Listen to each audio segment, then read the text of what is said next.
All right, we're going to call to order this special board meeting on May 2nd, 2016. Call the meeting to order, and everybody please stand for the Pledge of Allegiance.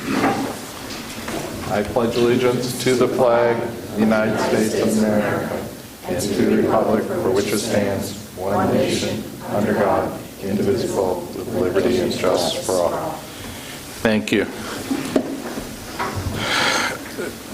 By way of announcements, the public is hereby advised of the audio and video recording of this meeting for the purposes of broadcasting. In terms of attendance, we have everybody here at this time except Mr. Phillips.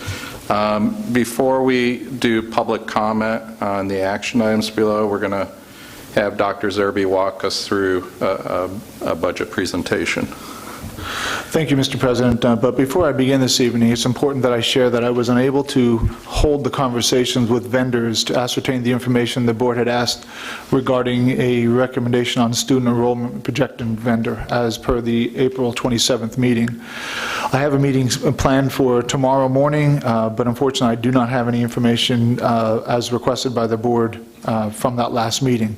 So if necessary, following my gathering of that information tomorrow and any other subsequent days this week, I can speak with the board president and determine if a special voting meeting on this matter is necessary, given our next voting meeting is not scheduled until the 24th of May.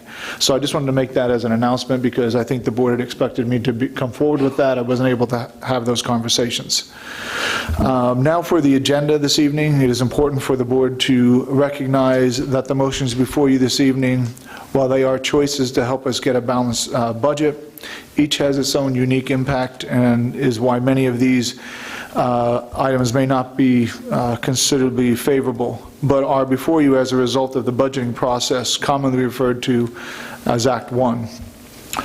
While I have placed the motions on the agenda in dollar value order, it is at the discretion of the board how to proceed. I first would like to provide just an overview of where we're at currently. I have a handout in front of the board here, and I will walk through that with members of the board. Essentially, the handout that you have in front of you is similar to the previous presentations provided to you by Mr. Whitelather in previous meetings. So with that said, essentially we have a title screen. From there we go into the budget timeline. Moving forward, we have a May 24th, June 2016, and June 28th adoption of the final budget. So we just want to keep those, or keep this timeline in mind as we progress towards finalizing this budget. As we have in the previous presentations, we listed the 2016-2017 preliminary budget mandatory items. They include things like salaries, and it's the outline like you've seen in two previous presentations. Essentially for 5/2/2016, as of this date, we are talking about $100,567,986 in mandatory items, as well as another approximately $5.2 million in non-mandatory items that are before us as part of the budgetary process. The mandatory items therefore accounting for about 95% of the entire budget. On the next slide, we went into more detail as we have in the previous presentations. These slides haven't changed, if much, since our last discussion on it. So it outlines all the teacher, the MESPA, which is the Methacton Education Professionals, number of positions and the total salary for Teamsters, confidentials, administrators, etc. It also talks about coaches, unpaid leaves, community ed, overtime, etc. And it gives a total. So the subtotal for salaries is $42,902,000. The grand total, including the sponsors, coaches, department chairs, comes to a total of $42,357,936. On the next slide, it goes into the PSERS cost, and if there were any adjustments to the salaries slide, if so minor, there are minor adjustments on this slide as well. So PSERS goes into each category and delineates that information as you've seen in the past. On the next slide, it talks about the medical, dental, vision, prescription, and workman's comp. Again, that slide is similar to the last time that you've seen it. On to the next slide, talking about our debt, our general obligation bond debt, lease, and ESCO project totaling $10,701 million. We also have then followed by a transportation slide that talks about the yearly amount of $5,311,000 for our contributions, as well as medical, summer, sports trips. It talks about our fuel, and the total transportation budget is $6,339,000. On to the next slide, special education. This hasn't changed in many of our presentations. It's about $4,913,000. In addition, the next slide goes into employer FICA. It totals $3,355,000. And then we go into facilities. It totals $2,929,000. It goes into North Monco Technical Career Center with the tuition of $1,194,000, a roof replacement, which we've had conversations over the last several meetings about, of $67,450, for a total of $1,262,000. The next slide goes into charter school, and that's our estimated anticipated cost for charter schools at $1,196,000. And then we go on to employer severance, unemployment, and staff tuition. The tuition, as you know, we've adjusted that in previous presentations by about $100,000. The previous ERIP employee severance and unemployment have remained the same. On to the next slide, and this is where there's some new information. So as you recall, we've been talking about some primary reductions and changes to the budget since we presented it to you back in early December and January. We've approved a debt refunding, which gives us $425,000 reduction from our expenditures in the budget. We have a substitute teacher service reductions of $270,000. We have the elimination of the chief program officer position, and then we have a new item there. It's highlighted for your review. It's really the transportation subsidy. We've been notified that our subsidy, because of the ages of our buses as part of this transition, will produce a greater subsidy than we originally anticipated in the amount of $223,000. On this slide, it also talks about the staff tuition reimbursement, which I said before was $100,000. We also talked about the athletic field escrow of about $67,000, the building and department budgetary reductions of $60,000, and the state funding, which we are currently aware that as of the April PDE detail, we are eligible for an additional $40,000 for this year, which we are carrying over as part of our hold harmless clause within the state education budget for next year as well. So that's what we know in terms of those budget reductions. And I do need to make one clarification on this particular slide. It does talk about the athletic field escrow of $67,000. In preparing for tonight's meeting and the agenda item that is before you, while it's listed on this and it's calculated into the $1.42 million, but quite frankly, I'm recognizing this right now, so this is a typo. We removed this from the total savings. It is something that you will have to, as an agenda item this evening, as a motion, to either approve or not approve. So when we look at the total short that we are in the next slide or two, that is inclusive of the full $117,000 in the budget. So I just want to make clear of that because this is a typo on the screen or on your sheet.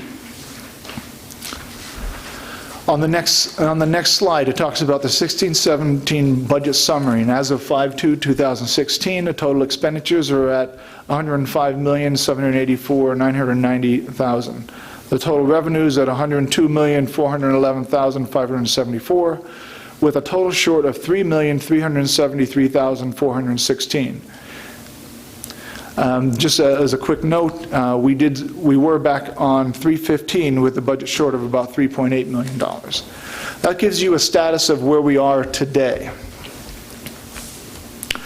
The next slide goes into the budget considerations to address the shortfall. These are items for your consideration, and some of them, and most of them, are motions on the agenda for your consideration this evening. The first item is staff termination and resignations. This is not a motion before you this evening.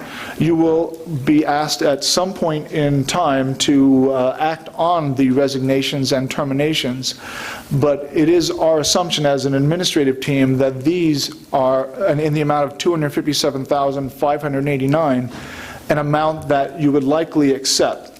These are people that have chosen to resign or that we have terminated and do not expect to be employed in the district after this school year. So that's why it's not a motion before you, but it likely will be by the time the end of June occurs. The next item is bond restructuring, and this is as per the March 2016 meeting. The bond restructuring could provide the district with $575,000 in offset. If you combine that with the refunding of $425,000, combined, these two items could provide $1 million of budgetary relief over the next 9 years. And I have more information on that in just a few minutes. The next item on the list is the Early Retirement Incentive Program. That's budgeted to help reduce the budget by $281,786. The next item on the agenda is the SRO program, or School Resource Officer Program change, and that change would take effect in January of 2017, and that for this 2016-17 budget would produce $99,000 savings. The next item on the list for your consideration is to reduce the athletic fields escrow from $117,000 to $50,000, which would provide $67,000 in budgetary relief. The next item on the agenda is increase student activity fee by $25 per student, and I have more details on that in just a minute, which would produce a total of $26,250 in budgetary relief. The second to last item, I have advertisements for revenue, which is likely to produce $25,000 in additional revenue.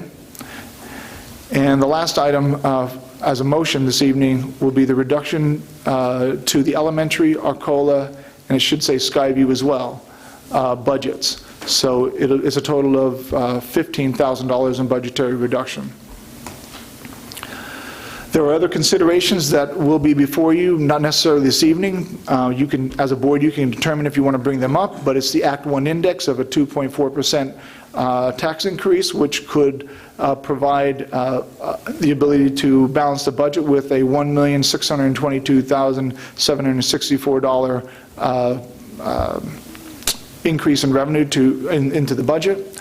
In addition, you have at some point in this budgetary process the consideration of PSERS, which is a 1.28% increase, which would provide $887,420 of budgetary impact. And then we also have the bus route review, which is not finalized and likely won't be finalized until late June. Certainly this is not a motion this evening and is one that was originally and still has the potential of creating a $300,000 relief, but again has not been finalized, and there's a lot of choices associated with that. And lastly, though we didn't talk about in dollars and cents, there is the potential of staff furloughs if that is the direction that the board wants to take. So, the next thing that I would like to talk to you about is that inclusive of the Act 1 and PSERS exceptions, the items that I have before you this evening constitute about $3.8 million in choices to bring this budget into alignment with those choices, and they are as follows. The first one, authorize the Public Financial Management Incorporated, RBC Capital Markets, etc., and the solicitor of the school district to prepare appropriate documents for the consideration of the board to proceed with refinancing and restructuring a portion of the district's Series 2011 and 2013 bonds substantially. And it goes on to state that it would be prepared by PFM dated with the March 9, 2016, and anticipated savings of $575,000 for the 2016-2017 budget. that was attached to the agenda. Please note that this motion was first presented to the Finance Committee and later presented to the Board in March of 2016. This effort, combined with the refunding effort, will provide for approximately $1 million in budgetary relief for each of the next 9 years. The relief was projected on March 9th to be at a cost of approximately $406,000 and is now at a projected cost of about $389,000 as of April 29th. While I've been speaking a lot about these items, I'm going to ask the Board President, you want me to go through all the items up front and then you guys can have discussion, or you want me to go through the details that I have associated with each of the items when they come up? I just don't want to keep reading. I just want to make sure that I'm following what you need information-wise. Do you want me to keep going? Well, why don't we take them one at a time Okay. All right. and have or just to have discussion on it, so. Well, before we do that, we need to do comments to the floor. Let me finish this. That way Okay. the public can comment on my statements. All right. As well. That's fine. All right. So the second item before you this evening, or whatever order you take them in, is to approve the early retirement incentive, given that the minimum of 15 have not been met, and that the current savings are estimated at $281,785.66. This motion will provide the retirement incentive for 7 teachers, of which we will not replace 2, based on the current enrollment projections. This is a net savings given the payment of $30,000, $15,000 over each of the next 2 years, and that the replacements are starting at a bachelor's plus 15, step 4 on the salary scale. If approved, we will have provided the incentive to 1 person prior to the incentive being offered. That means that I often get the request, like, who would these teachers have taken advantage of this? Are they getting it without? Is the incentive driving their retirement, or have they planned to retire anyhow? And we are aware of only having 1 retirement prior to offering the incentive. The 7 include 2 from Arcola, 2 from Skyview, 1 from high school, 1 from elementary, and 1 as a related service provider. The next motion before you is to authorize the administration to send notification to Lower Providence Township of the district's intent to not renew contract for school resource officer services expiring in January 2017, and to authorize the administration to secure alternative school resource officer services prior to the expiration of same agreement. Be advised that written notice shall be provided 180 days, or generally in June, prior to the expiration of the agreements, which is to expire January 31 of 2017. There's actually 2 agreements, one for Arcola and one for the high school. As per the agreements with Lower Providence, we have budgeted $174,000 for the remaining 7 months for the 2 SRO officers, and have budgeted to allow for proper funding to continue SRO services for the remainder of that school year, either through an employee or through a third-party provider, for which I am recommending a budgetary reduction this evening of $99,000 from the current $299,000 currently in the budget. If approved, I recommend that we do the following. First, we employ a retired police officer or contract with a third party for district SRO services, with an SRO to have a home base at the high school. The SRO will service all district buildings. We will maintain our working relationship with Lower Providence Township and their police department to continue to provide police services, as well as other appropriate awareness, prevention, and community relationship services to our schools in their jurisdiction. Second, our research suggests that school districts either employ or contract with a third-party provider for SRO services. Schools that employ an SRO, a retired police officer, are paying around $50,000 to $60,000 annually with benefits, while a recent discussion with the Advanced Protection Company has quoted that they can provide an armed Act 235 retired police officer for about $45,000 per year, or an unarmed officer for about $33,000 per year. Please know that there are likely to be other additional costs, such as uniform, insurance, depending on if it's an employee or a contract. And when I mean insurance, not necessarily healthcare insurance, but other insurance related to providing school resource officer arrest, and et cetera. Cost for communications equipment and potentially a vehicle if deemed necessary in the future. It is reasonable to assume that the SRO program may cost the district in an area of about $100,000 annually in the future. If the motion passes, I will organize a committee of stakeholders to assist me in recommending a solution for the board's consideration. The next item on the agenda, approve the reduction to the budgeted athletic field maintenance replacement escrow amount of $117,000 to a budgeted amount of $50,000 for the 2016-2017 budget. The board in 2015 approved the allocation of budgetary surplus to start the athletic field maintenance replacement escrow account. The account currently has $117,000. Along with that same approval in 2015, the board approved that the same amount be budgeted annually in an effort to account for future replacements or other amenities on these fields. The motion here suggests reducing the amount allocated in the 2016-17 budget from $117,000 to $50,000, thus reducing expenditures by $67,000. The next item on the agenda is approve the increase to the activity fee for Arcola students from $50 per child to $75 per child, and for the high school students from $75 per child to $100 per child, beginning with activities for the 2016-17 school term. Based on our past 2 years, our revenue from the activity fee has averaged about $74,000 annually. Considering the fees charged by neighboring districts, let me just grab that sheet for a second.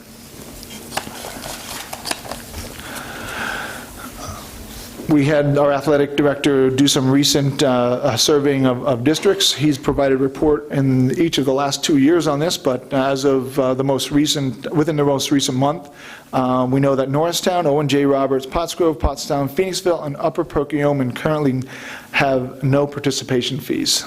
So that's one. That's 6 school districts in the Pac-10. We have Boyertown, which has a $100 fee per student for athletics and music, $300 family cap. That means that if there's 4 children in the family and they want to participate, the maximum is $300. That's what the family cap is for. And the fee is waived for students on free and reduced lunch. Perkiomen Valley has a similar program where they have a $100 fee per year for participating in any school team or club where a grade on the report card is not involved. Regardless, if you are involved in one team, club, or 10, it is $100. There's a $175 family cap. And lastly, Springford charges $100 at the high schools, grades 9 through 12 sports, and $75 at the middle school, 7th and 8th grade sports. They also charge athletic teams, marching band, and vocal ensemble. This is a yearly one-time fee, and they do not have a family cap. Methacton currently charges $75 for high school, 9 through 12, and $50 for middle school, grades 7th and 8th grade sports. We also charge for all Methacton High School and Arcola athletic teams, as well as marching band, including jazz band, winter guard, and winter percussion. The Methacton High School play and musical, and the Arcola musical, marching band, and vocal ensemble. This is a yearly one-time fee, and we do not have a family cap.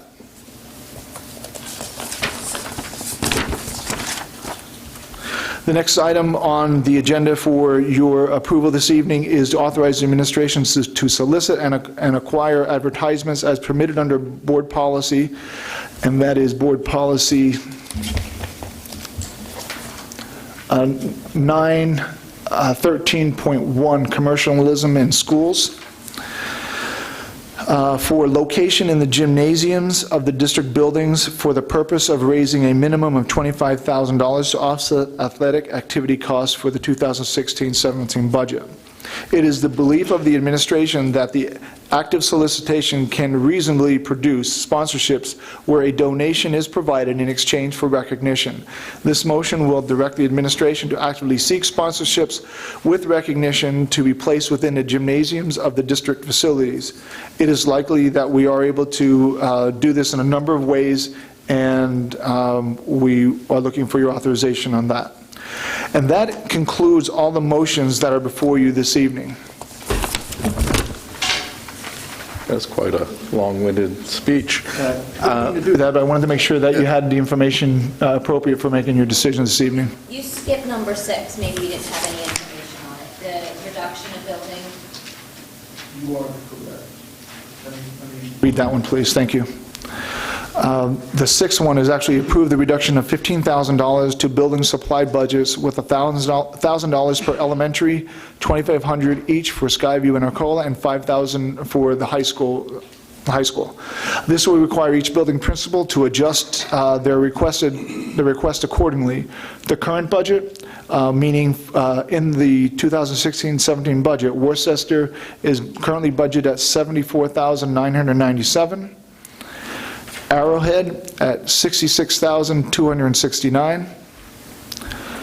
Audubon at $72,266. Am I going too fast? Okay. Eagleville at $69,881. Woodland at $73,340. Skyview at $150,477.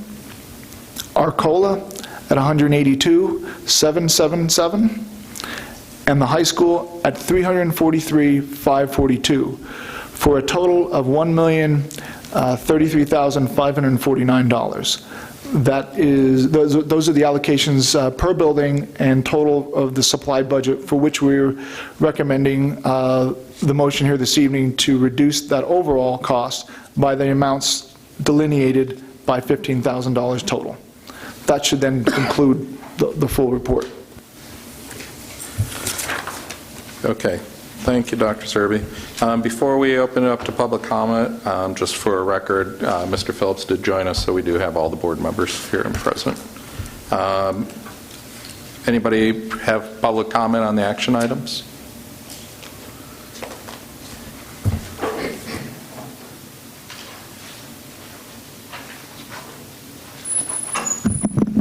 Joe Bickelman, Audubon. Item number F1, dealing with the restructuring. I heard that the cost was going to be $389,000. Does that include the increased interest cost? I'm sorry, the question, is that a fee to? You said the cost was $389,000 to restructure. Does that include the increased interest cost?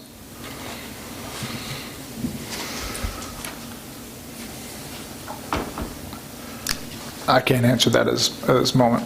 From what I remember, I think the number was additional interest of $1.5 million. That would be out a number of years. Just to put it in simple terms, I have a $10,000 credit card bill that's due May 1st, but I'm not going to pay it May 1st. I'm going to pay it, October 1st. Well, it frees up $10,000 in May, and it frees up $10,000 in June and July. And then October comes around and I have to pay $14,000 because there's interest on there. This is basically what the restructuring is. It's pushing the payments down the ways a couple years and paying additional interest. I think the word anticipated savings in the paragraph of $575,000 is basically increased cash flow, just freeing up some cash. The $389,000 cost is monies that the lawyers are going to get, the bond counsel is going to get, the solicitor is going to get, the bond underwriter is going to get, the printer is going to get, Moody's going to get. They're going to split up $389,000 to go out again for debt, this time debt restructuring. So it's going to cost taxpayers down the lane about another $1.5 million in interest. So to say it's going to be savings is a little misleading. If I could just, I just want to, I pulled out the document. You're correct. In the March presentation, it was $1.5 million for the additional interest in the Right. matter. I just want to be clear, though. I didn't talk about savings. I talked about that this would be budgetary relief, meaning it is just that. I'm just reading what it says here. Anticipated savings in number 1 of $575,000. Understood. That's what it says. Just so the public understands, if you don't pay your credit card bill this month, when you pay it in December, it's going to come with additional interest because you're not paying off the balance like in May. The other item I have is increasing these fees to the families. There's a 50% increase to the Arcola students from $50 to $75, and 25% at the high school. Seems rather steep. It would be nice if these kids and families didn't have any fees, because they're paying their real estate taxes, and it might promote more participation in the sports and music programs in the district.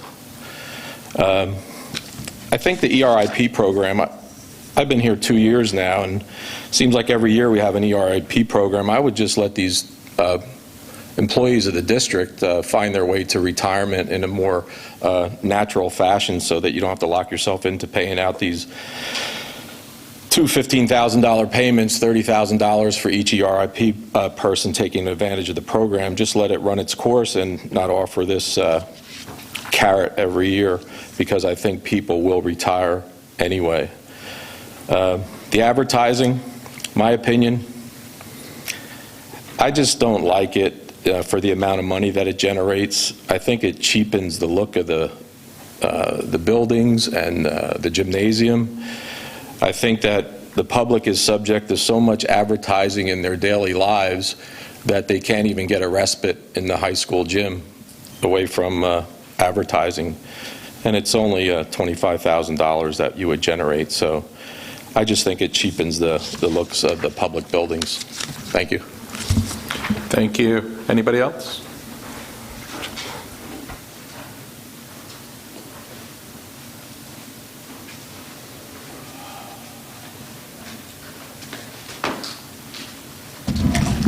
Good evening. John Andrews, Lower Providence. As a quick generalization, I think it's unfortunate that the superintendent doesn't have anyone from the business office to support him this evening. Whether today is a vacation day for someone or there's no one else available, I don't know.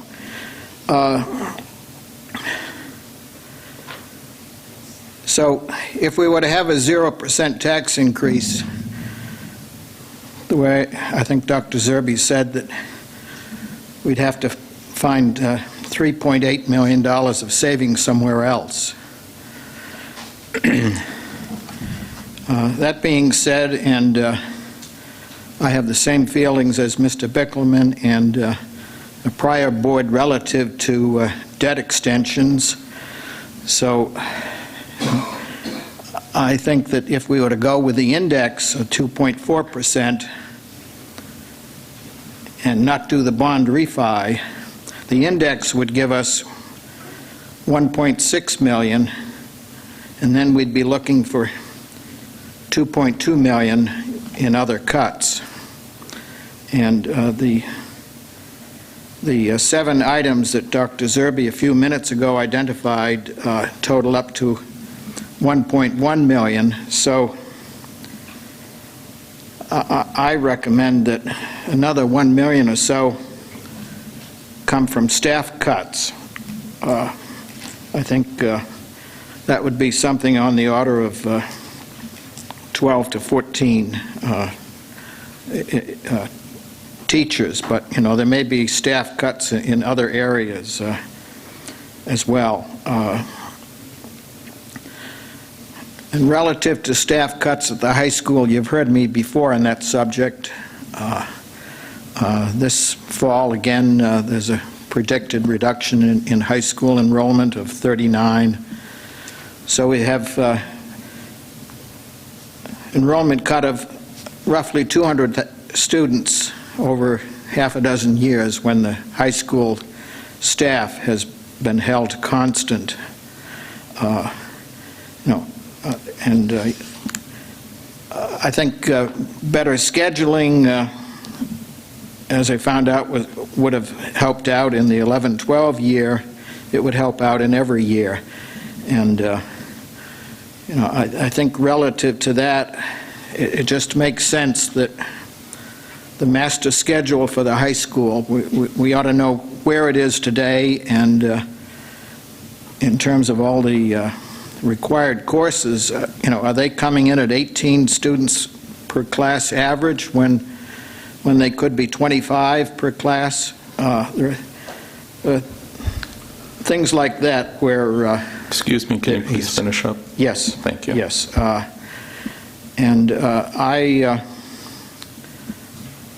think relative to the early retirement program, that if you didn't have it, you'd end up with savings. Now, whether it's 2 teachers or 3 teachers or 4 teachers that anyhow are going to resign or retire, I think that running an ERIP program every year is just cost prohibitive.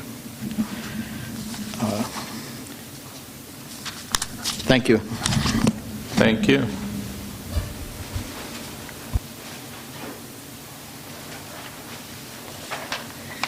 Candy Alaba, Eagleville. I'm a little confused on the student activity fee. I was here when they implemented the activity fee, and one of the reasons, the main reasons for putting it in place from the former superintendent was all the districts had an activity fee. And tonight, Dr. Zerbe read off a number of school districts that didn't. So I don't know if we were being sold a bill of good a few years ago, but I mean, I have no children in the school district anymore. Thank God, I don't think I could afford it.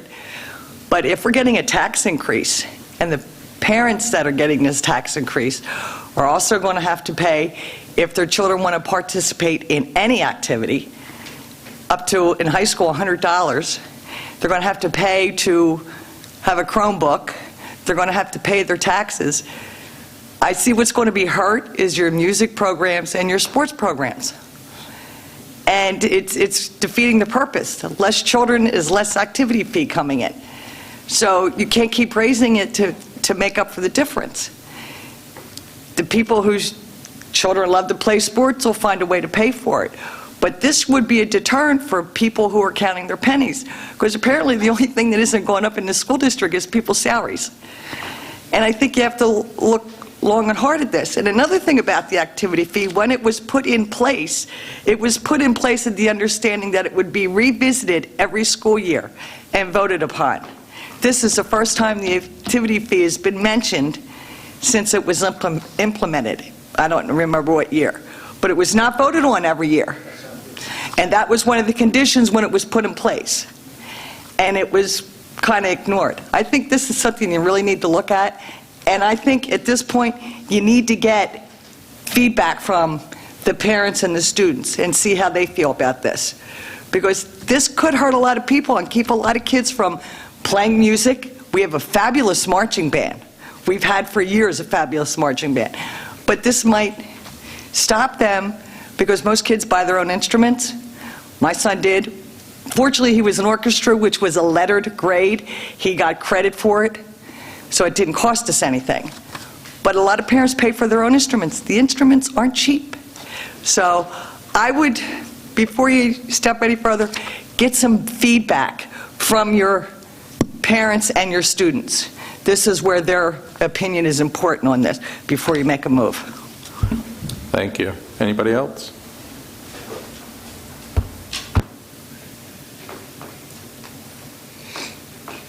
Karen Vavra, Worcester. I can appreciate that the majority of this board inherited a big budget problem. I mean, it's really the mismanagement of the prior board that you're trying to get your arms around and find a way to meet big shortfalls, right? So all of these items, and I appreciate all the time Dr. Zerbe took to go through each of the items and really outline them. On F5, as Candy was saying, that the fee is a big thing. I can't remember if you said in your comments whether or not there's some kind of exception for students who qualify for other programs, like the lunch program and that kind of thing? I didn't mention that, but Methacton does have a forgiveness for those in free and reduced lunch programs, Good, okay. for a hardship case. Yeah, and that's a tough one all around, as I think all of these items are tough to think about, because each of them, as you talked about them, I sort of thought through the pros and cons of all of them, and it's not an easy decision, whether scenario A, B, whatever you decide on all the items and the total budget, it's not going to be easy overall, and you're not going to make everybody happy. On F1, and I wasn't going to comment on this till the first gentleman did, you know, when you, and you guys, I'm sure, got counsel from your advisor, your financial advisor who's helping you underwrite. Just like the credit card analogy, when you issue more debt, I'm sure you're aware it affects your rating. The current rating of the school district is just average.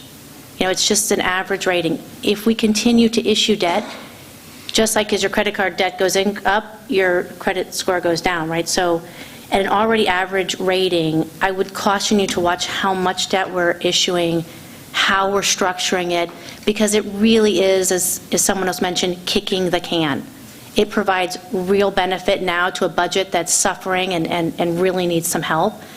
But the longer-term cost, particularly if your rating goes down, really does come into play. I mean, it will cost more in the long run to restructure, and you have to recognize that when you do it. But then the next time you go to do it, if your rating has been adversely affected because you've issued too much or refinanced too much, it will cost even more, and you're making the can bigger down the road for all of us as we continue to live in the district. Again, I'm sure you had counsel on that. I hadn't heard prior discussion, so I just wanted to put it out there. Thank you. Thank you. Anybody else? All right.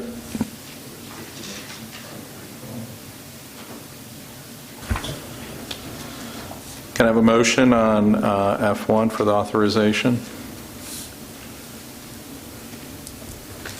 We need to start discussion. Yeah. A second? Discussion before we do motion. Yeah. I mean, we usually do the motion, the second, and then we have the discussion. Yeah. Okay. That's if you get a second. Yeah.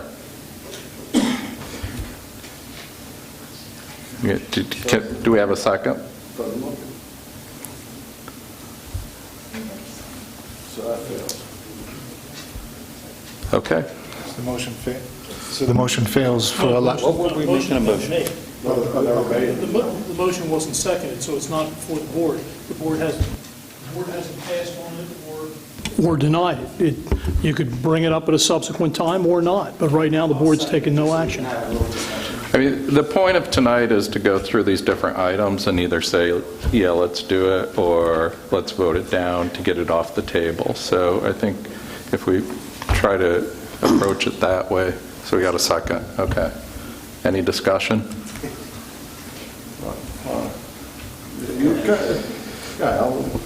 I just would say that, I mean, there was a lot of points made, and if you look at where the balloon payment pops out, I think if you look at our property requirements that came out in that report already, there's probably going to be the need for additional debt along the way, possibly if we're deciding on what to do, and we will have a huge, so the points about the additional cost, the additional interest payments are all valid, but also just the timing of it, and it is kicking the can down the road.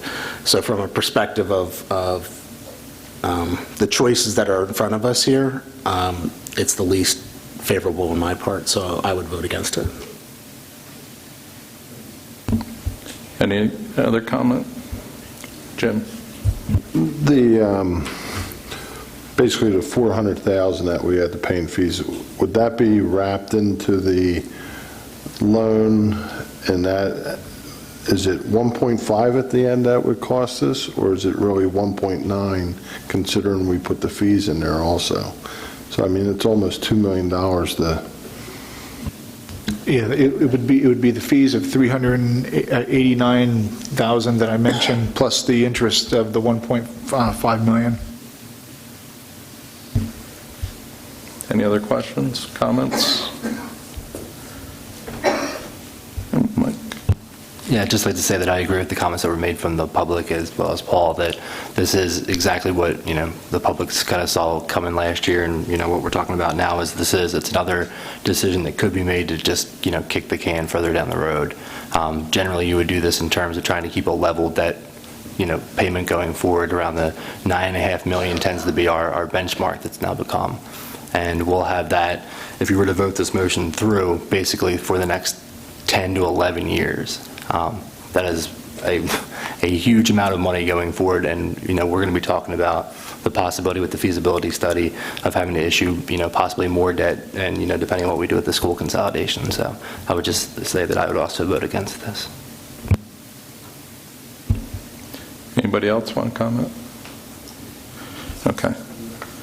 I think previously I've said it's nice having that as an option, as kind of a last case scenario, an emergency situation, to be able to free up some money that way. But I don't think anybody feels that we're in that dire straits. So I guess what I want to do, Chris, is, we've got a lot of things to consider, and, one of which is, do we get to a zero budget? Do we get to an index-only budget or an index plus piecers? To me, we need that broader discussion. I understand you want to go one at a time here.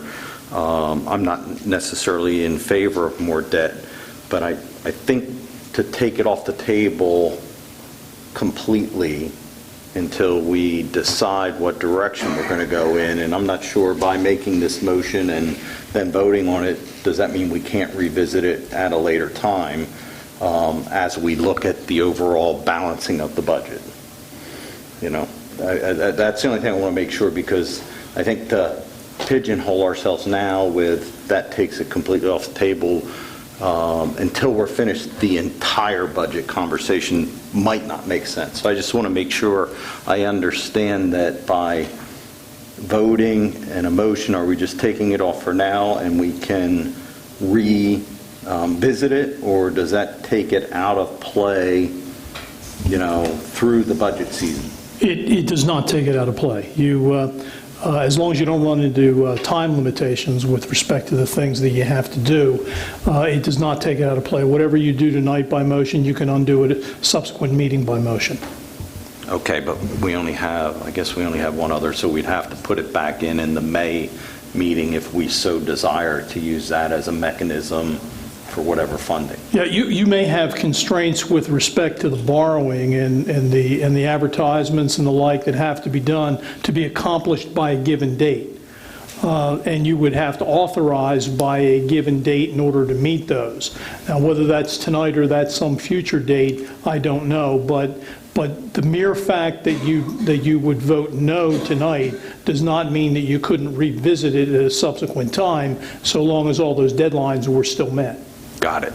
As I recall, Michael and Paul and Brenda, when we talked about the Finance Committee, I don't think we're under a time constraint for accepting this. Do you remember it that way too? That's right. Okay. All right. Thank you.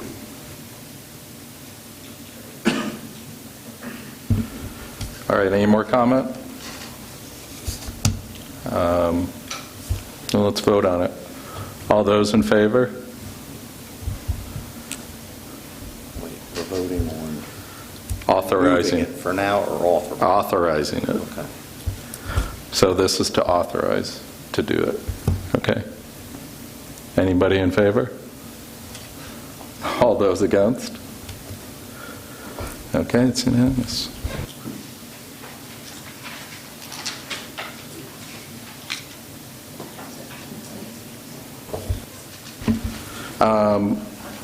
Item number 2, F2, approve the early retirement incentive program, given the minimum 15. Do I have a motion? Second? Discussion? Start down that way. I have a question. You mentioned 7 willing to take it, 2 at Arcola, 2 at Skyview, 1 at the high school, 1 at elementary, and 1 service provider, and not replacing 2 of them. And I would imagine it's movement. It's not like you're not replacing that specific position. There would be move around. But when you say not replacing 2, do we know where that's coming from? I know it's not a specific person, but do we know where the two replacements are not coming? Yes, one at the high school and one at Skyview.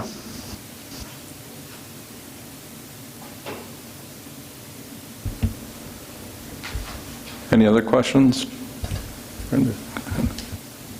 So, related to this, we have an item on the schedule that is employee severance in the amount of $390,000, and I would assume that that number is for a larger number of retirees than we have achieved, because that's the same number we've had since we offered this program.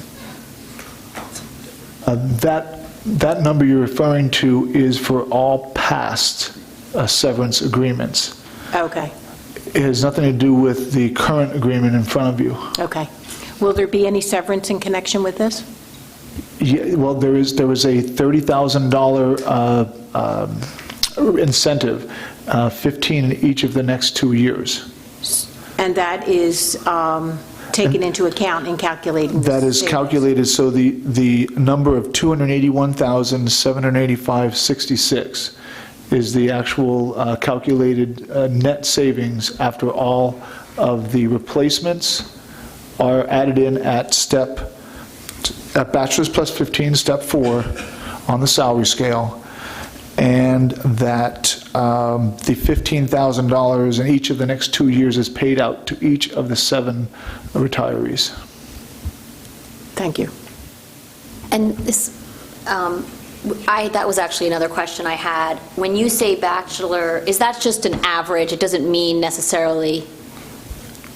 It's not the starting point on the scale. So what it does is it allows the administration some flexibility in who they hire. So while if we want to hire the best candidates for the position, we don't necessarily always just get new teachers out of college.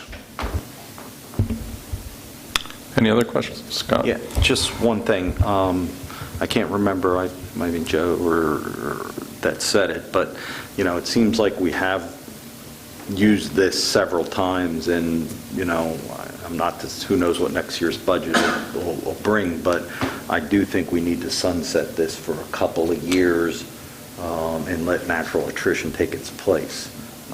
At this point, I think it's a necessary evil. And we play a little bit of Russian roulette as to whether you'll get the 7 or not this year. Maybe you get 7 in 2 years, but we're talking about this year's budget, so.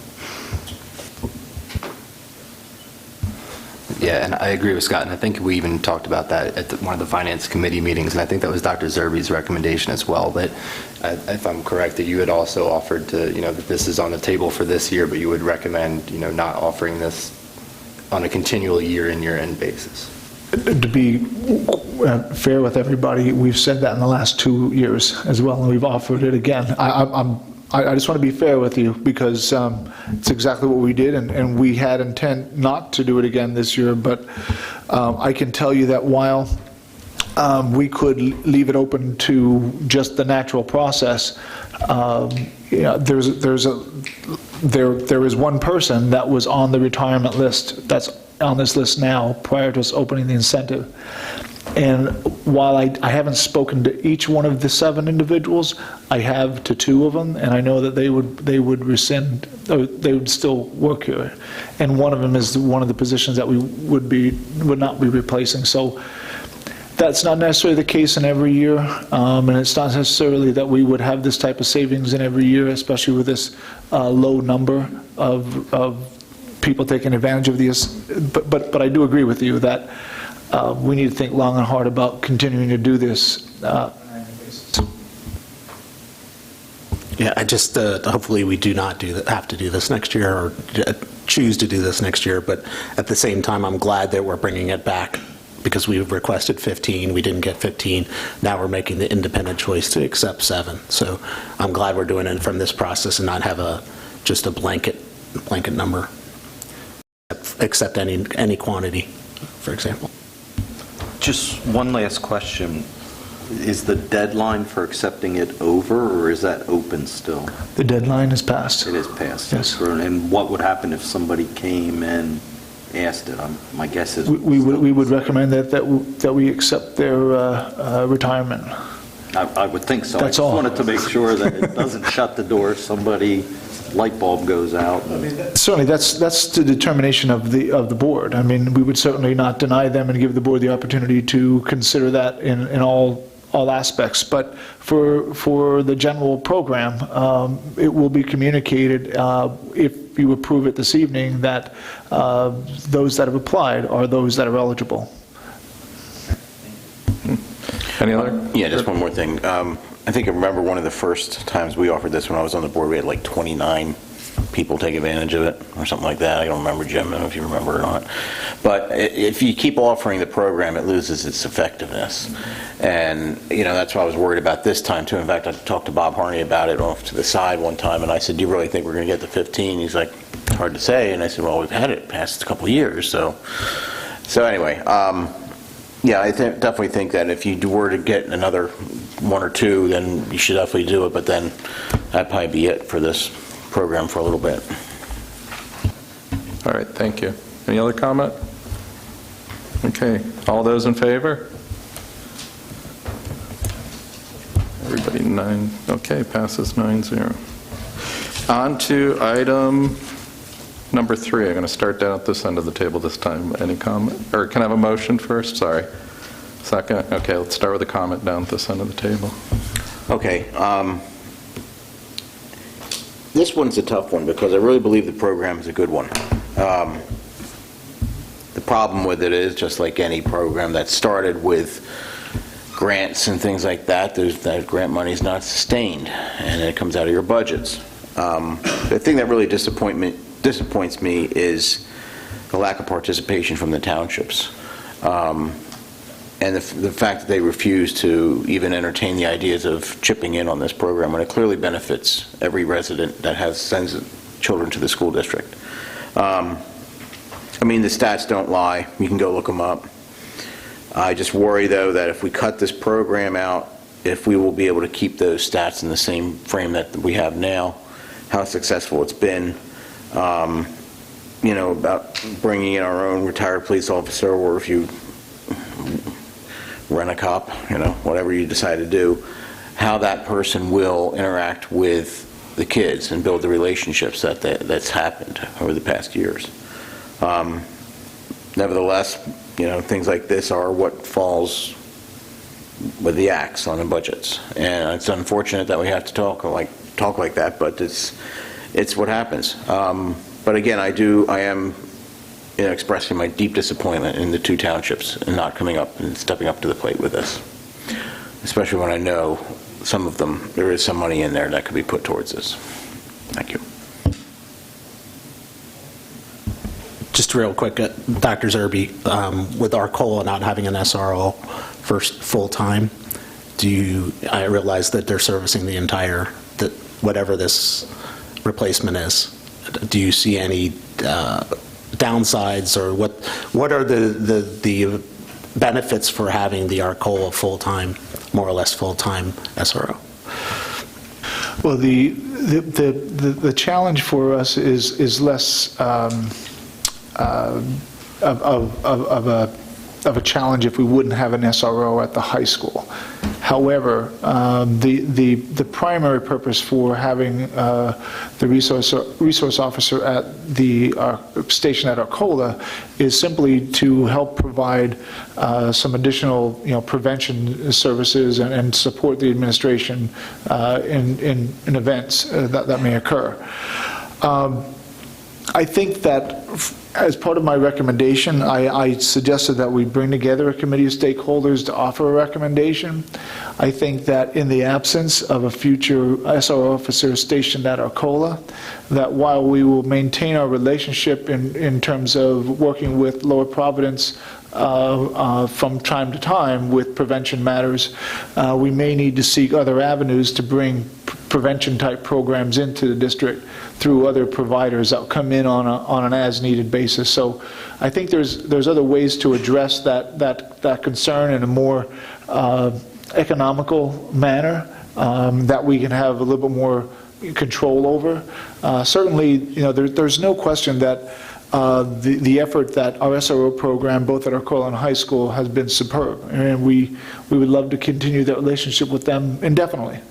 I think that our recent discussions have allowed me to take a different look at this and to come back to you and suggest that there are other ways that this can be done, and it's being done by other districts similar to what I'm suggesting here this evening. It's not the most favorable. If we could afford to continue with the program with Lower Providence, I would suggest that's what we do. But as you know, I can look back in history. You know, our cost of back in 11-12 were at $225,000, 12-13 $256,000. In the 14-15 budget, we were budgeted $278,000. So you can see that, you know, the cost because of use and because of, you know, their salaries and benefits, like the salaries and benefits of the employees within the Methacton School District, you know, continue to rise. So I think there's some options available for us. It won't be the same SRO program that we have today, but it's it's the district's responsibility as well as mine to make sure that we have one that is appropriate, not only from a safety aspect and a prevention aspect, but also from a financial aspect as well. And that's why, you know, this is on the agenda the way it is.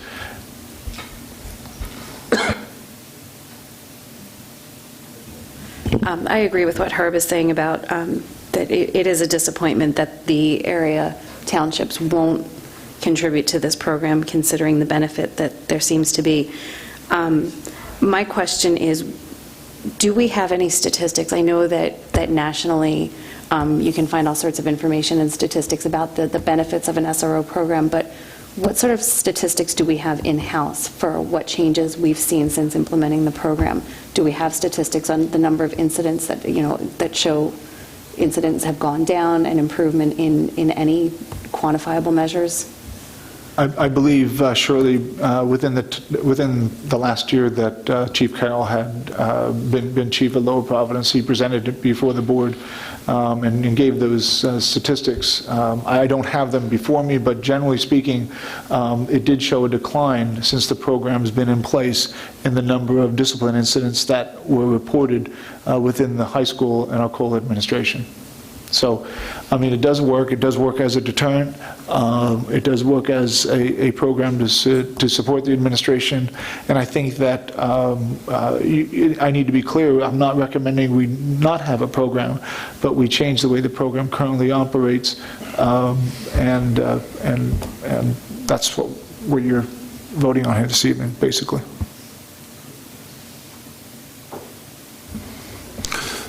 Yeah, one comment to that is, since we've had the SRO program, I think the reporting of incidents is a little more clear, more certain, because you have the police department actually taking numbers and keeping really good track of what's going on here. My big concern is when we implemented it, it was the safety issue. If you did have someone come into the school, that your first responder was already on site, and it was also a deterrent for possibly having troubles in any of our schools. So with that being said, if we go to something other than using Lower Providence officers, the question is, are they going to be armed? And if not, what's the level of response that we expect? What are we suffering there, and is that worth the savings? I mean, you're going to still pay an outside group, and then that's going to be X amount of dollars, and you have the X amount of dollars you're spending now. So if it's only a matter of $50,000 difference or $75,000 difference, is it really worth it going to something other than what we currently have? Just looking at this budget, when 96% of it's mandatory, and you know, we're just chopping away at the last 4% of the budget to try to balance things. This is something I've said about the budget for years. Eventually, there's going to be nothing left to cut. And you look at, I'll use Philadelphia schools as an example. You look at their buildings, the deterioration of the buildings. Well, we're upkeeping our facilities at $3 million a year. Soon we'll start cutting into that little bit by little bit, and then things are going to become dilapidated, and, you know, we're jumping over millions of dollars to save pennies. I mean, it's just, this is not the area to cut.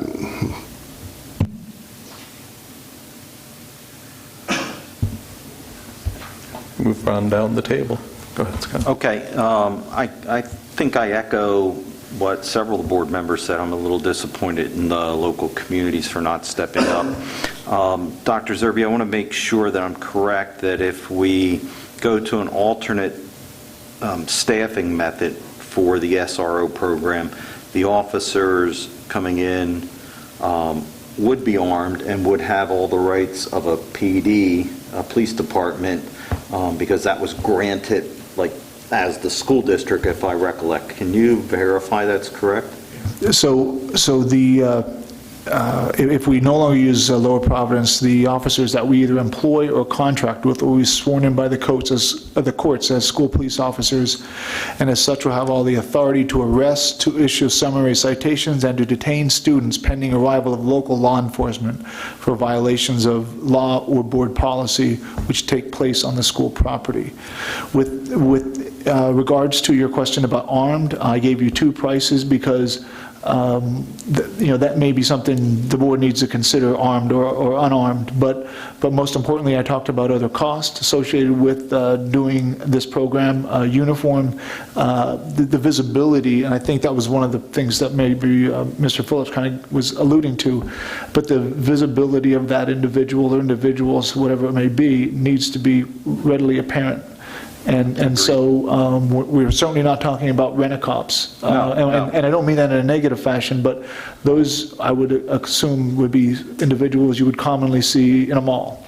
And not similar to what we see in districts like Springford or Souderton, which have gone through the similar process that we would recommend here if, in fact, the motion is approved this evening. Right, so sworn officers with the same jurisdiction of a Lower Providence police officer currently.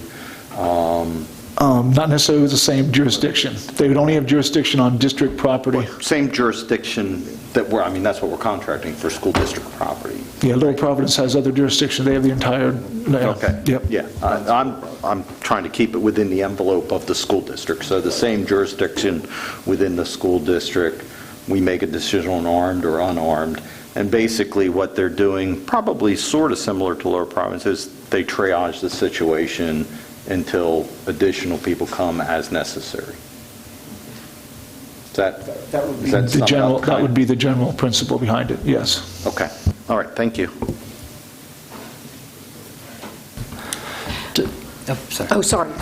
Just a quick question. I know you're tasked by the board to go approach both of the townships, and not to, belabor the point, is without divulging too much information, can you say, who you approached about this matter? Because I know that Lower Providence, their township manager just left. Was it shot down from the township manager's side, or, I have 10 Lower Providence board meetings. I don't know that this was ever voted on as a township. I'm just wondering if this is something that, we can try to come back to, or, is it, the new chief's recommendation that he wouldn't want to do this?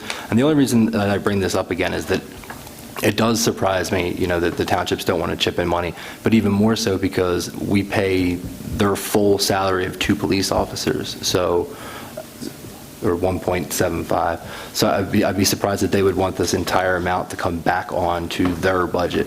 You would think that, we could work out some type of deal to make it worthwhile for both the school district and the township.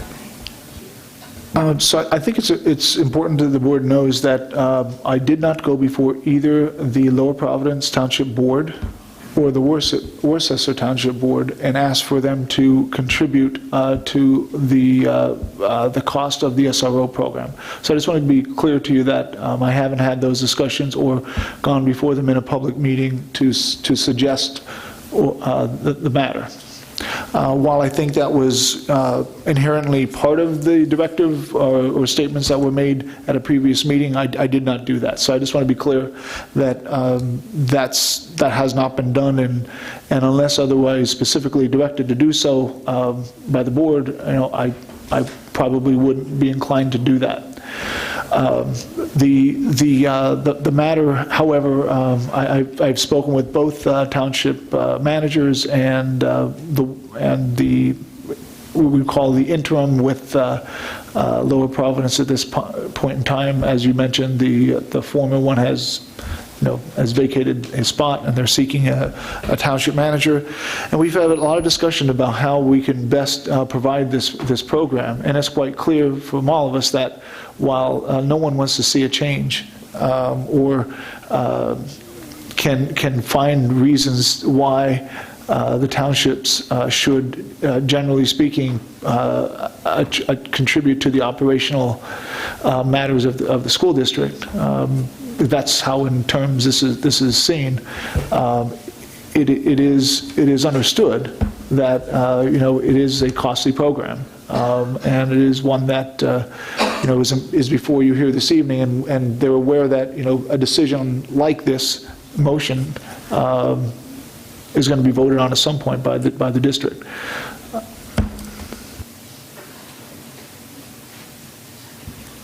So we've talked a little bit about incidents and role of a person who is on site prior to other law enforcement arriving.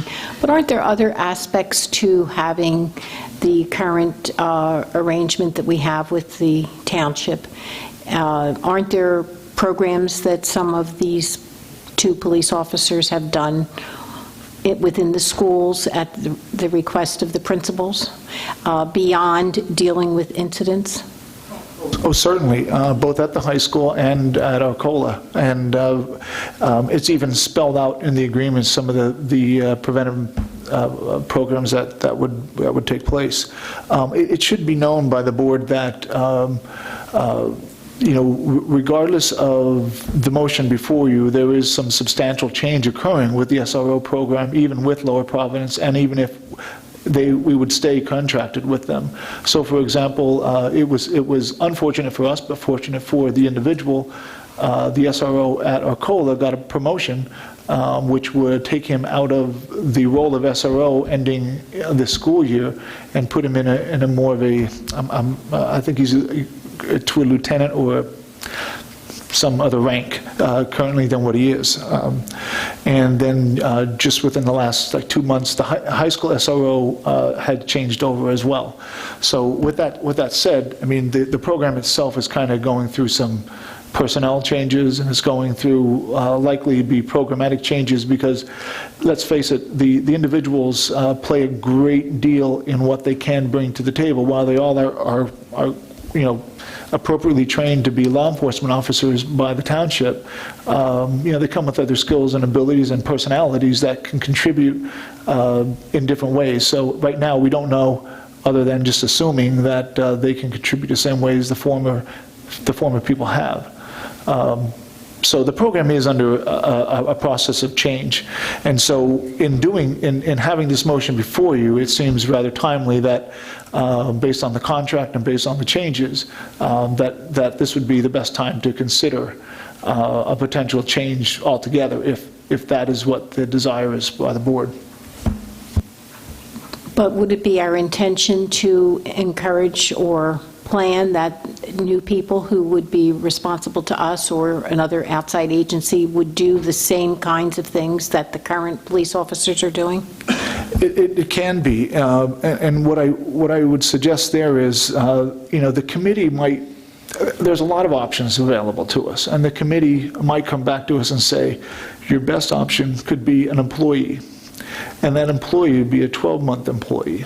And that 12-month employee, while they're not worried about student matters during the summer months when school's not in session, they could be a very good assistant in matters of safety and security, and in terms of eyes and operations and plans for the district. So there's a lot that can be done that we currently don't use the SRO officers for, only because they're not available to us during the summer months. But there are a tremendous number of opportunities. And the good thing about this, I have talked to Chief Turtle, and he does support that whatever the decision is by this board, that our relationship with Lower Providence will continue. He wants to be in the Lower Providence schools, and he wants to continue doing programs if and when possible. So I think that, that relationship will still be strong, it just won't be the same. And it won't be in the Worcester schools, the two schools we have in Worcester. So what I would recommend is the SRO officer that either contracted or that we would hire would do the programs in Worcester Elementary and in the high school. But but by ending this agreement with Lower Providence would no longer do the programs or the services to the Worcester schools. Just one more question. You're suggesting a $99,000 savings in the current budget year, and I think this contract that we have runs till January 31st, is that right? So we're looking at February, March, April, May, June, 5 months of the year. And so what does that mean for the following year? If we were to go this route, what would be the impact on the budget? So what I mentioned from our research, that school districts either employ or contract with a third party for SRO services. Schools that employ an SRO, a retired police officer, are paying around $50,000 to $60,000 with benefits. While a recent discussion with the Advanced Protection Company, it's the company that we get our security services for right now. For example, we had security for construction or for games and those types of things, has quoted that they can provide an armed Act 235 retired police officer for about $45,000 per year, or an unarmed officer for about $33,000. So then I said there's likely, depending on whether we're contracted or use the employee model, there are likely to be additional cost. And so I said that basically about $100,000 would need to be budgeted on an annual basis going forward. So that in turn frees up about $199,000 as part of the budgetary process. And I just wanted a quick clarification. So if we vote to go ahead with this, the steering committee might just say, you know what? This is the way it was is the best way to go, or that's what we suggest. I mean, I know we're looking at other options, but that could be. And I would imagine that Mr. Harney would be part of that steering committee based on his background and his role in the district. We could have a number of people based on use stakeholders as part of the committee. So could they suggest? They could, but the matter would be if we notify Lower Providence Township, we would likely probably have to get a notification to them in advance of them preparing their budget and allocating resources for the coming year. So I'm sure there would be a willingness, I'm assuming there would be a willingness then if we change our mind at some point to go back to that. But I would also warn you that if we do approve this, I'm short budgetarily. And so at least for the next year. Okay. I get that. And then that makes sense. And I don't live in Worcester, so forgive me, I don't know how it works. Obviously, if there's a major event, everyone just comes to help, obviously. If there's a small event, a student commits a crime, does a state policeman come to the high school because it's in Worcester? Okay, I wasn't...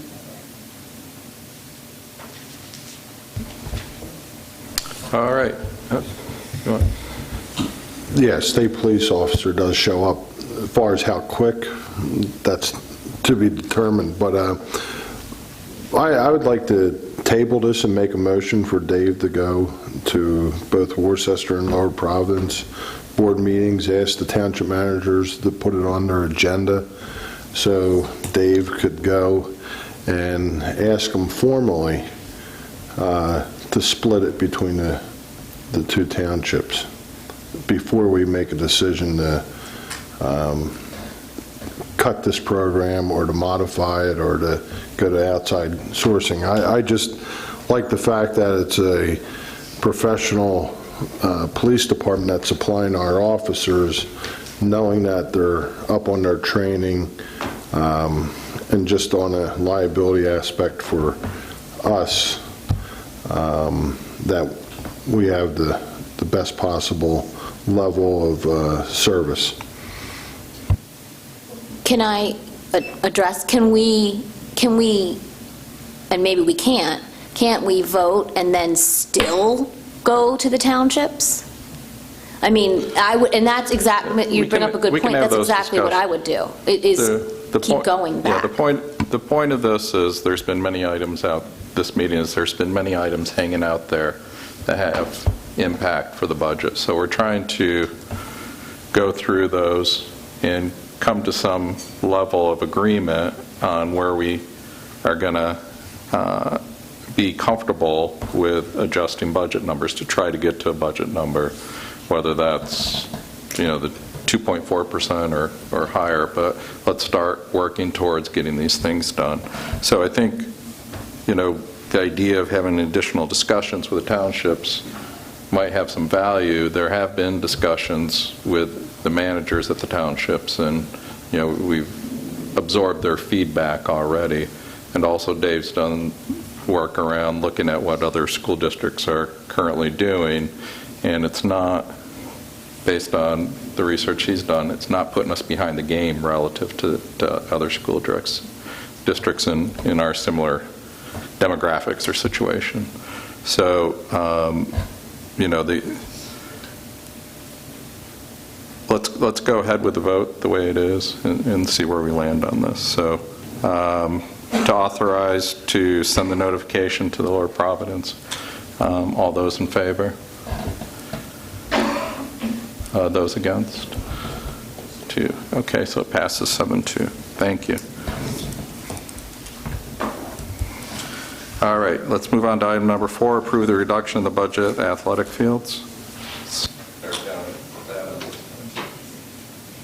Let's do the motion. Second. All right, let's start with a comment down at that end. I'm actually in favor of this. I am assuming that so it goes from 117 to 50,000. I'm actually in favor of reducing the amount this year for that particular item. And I say that because I think that there is a little bit of breathing room in the next couple of years, which will enable us to double up with it. And I don't want to offer an amendment to this resolution, but I would be okay with eliminating the whole thing. I will offer an amendment to take the full $117,000 as a savings. Then You amend the motion. amend the motion to take it. So we made a motion, we started the discussion. There was Let me just say, you can do it either way. You can either do it by amendment, or you can do it by the original motion. Whichever way you want to do it. The person who made the motion wants to amend their motion, we're pretty formal here, they can already do that, and then have it seconded, or you can actually make an amendment to it. I'd like to amend the motion to from 117,000 to 0. Need a second.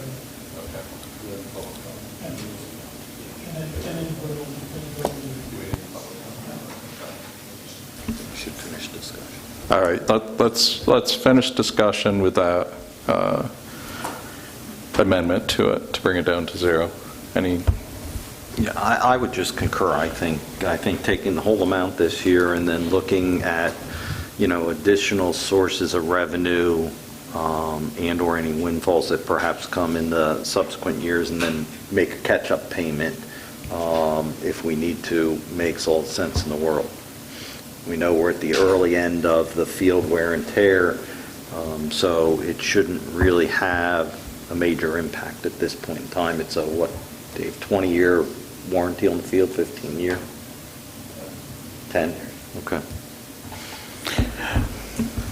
I believe that when we first started this endeavor too, that the idea was out there to create advertising opportunities for the fields projects. I mean, for instance, banners on the outfield fences and things like that. And that revenue generated from those advertising would be used for the upkeep of the fields.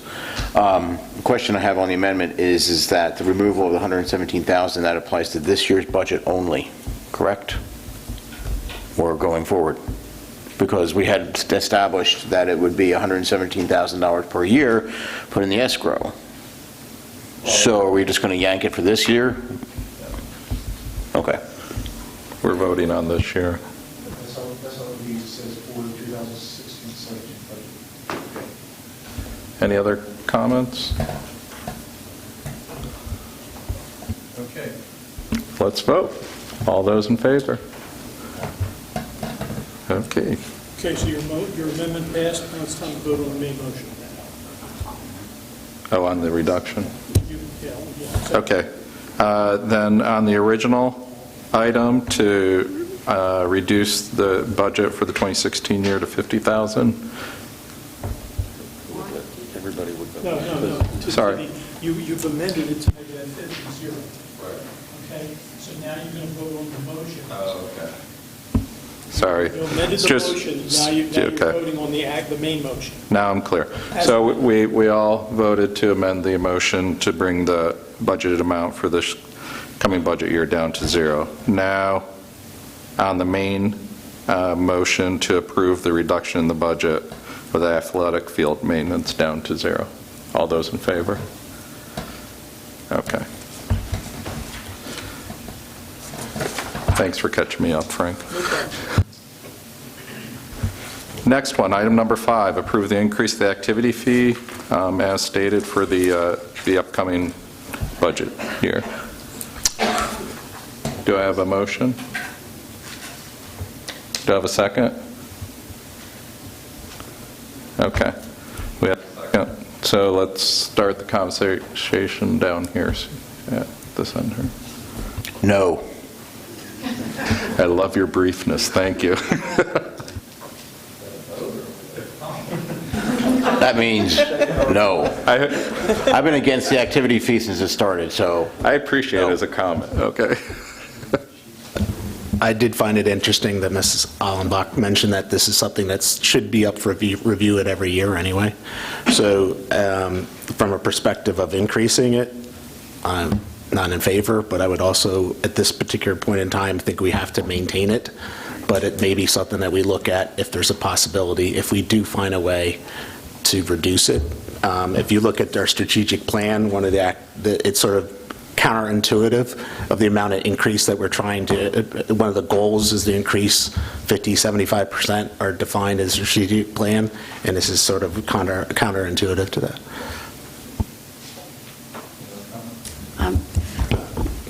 When I first announced that I was running for school board over a year ago, one of the first things that people started coming up to me talking about was this activity fee and how it's ridiculous that we have to pay this fee, and things like the activity buses that we used to have been taken away. So I know there's still, even though it's been in place for a number of years, there's still a lot of parents who are not happy about it, so I would never vote to increase it.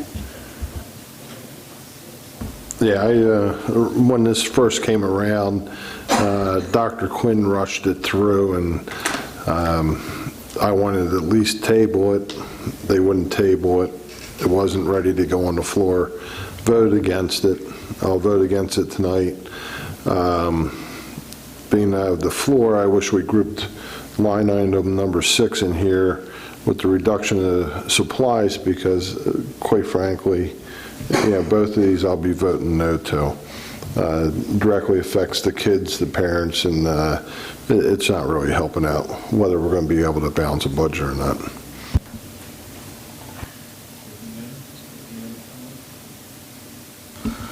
Okay, my only comment is if our brilliant finance team for the following year budget can look at that and see if there's a way to reduce that or eliminate that for the 2017-2018 budget. For now, all those in favor of the increase? All those against? All right. 09. The next one is the approve the reduction in building supply budgets. Do you have a motion? Okay. Second? Second? Okay, the discussion will start down at this end this time. I had asked what, for example, this would entail, and I know it's up to the principals. And this evening, we got the numbers for all the buildings of what their current budgets are, which makes it look like, oh, $1,000 is no big deal, or $2,500 is no big deal, because we're looking at $66,000 and $150,000. But I can't vote in favor of something when I don't know examples of what that means they're cutting. So without further information, I can't vote yes.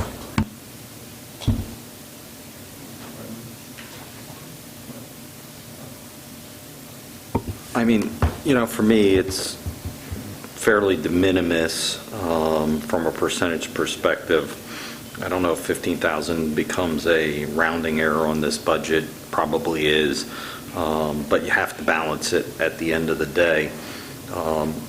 I'm not so sure it's a big stretch, and I think the discretionary nature left to the principals to find it wherever they need to find it is okay. I mean, from my perspective, it'll make them just run a little bit leaner. So I'm in favor of it because I don't think, hearing the totals, it's probably that much of a stretch to find.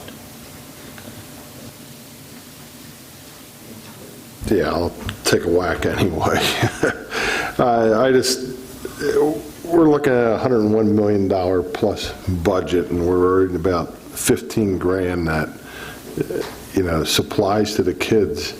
The fact that the board has to vote on that we have to cut the supplies, to me, sort of crazy in a sense. I mean, to me, that's something that's in the administration level or lower that they would just do for being responsible with money.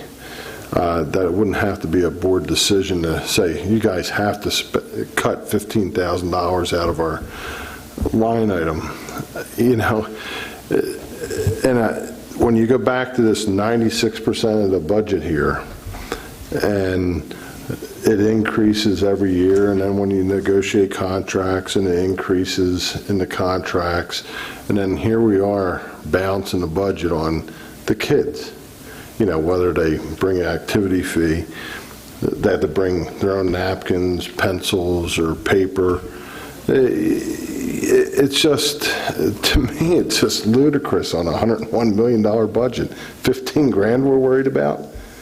I mean, it's laughable. Anyhow.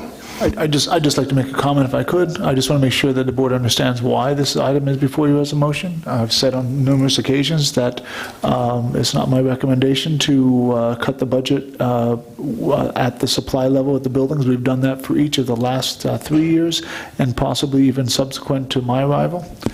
And therefore, however, I was trying to find reasonable ways to look at all aspects of the budget and to bring you, every penny counts in this process to a balance. So there's a lot of areas where we've made additional cuts to, and this is one that, while it's not the most favorable aspect, it is a place that you have a decision to make here, and unfortunately, it's like some of the others, and they're not necessarily my wholeheartedly administrative recommendation to do, but they are choices as similar to that of the bond restructuring.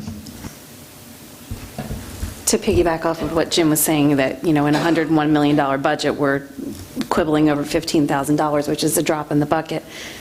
But when you look at what that $15,000 breaks down to, $1,000 per each elementary, and you divide that by the number of classrooms that you have in each elementary school, and yeah, it's not much money.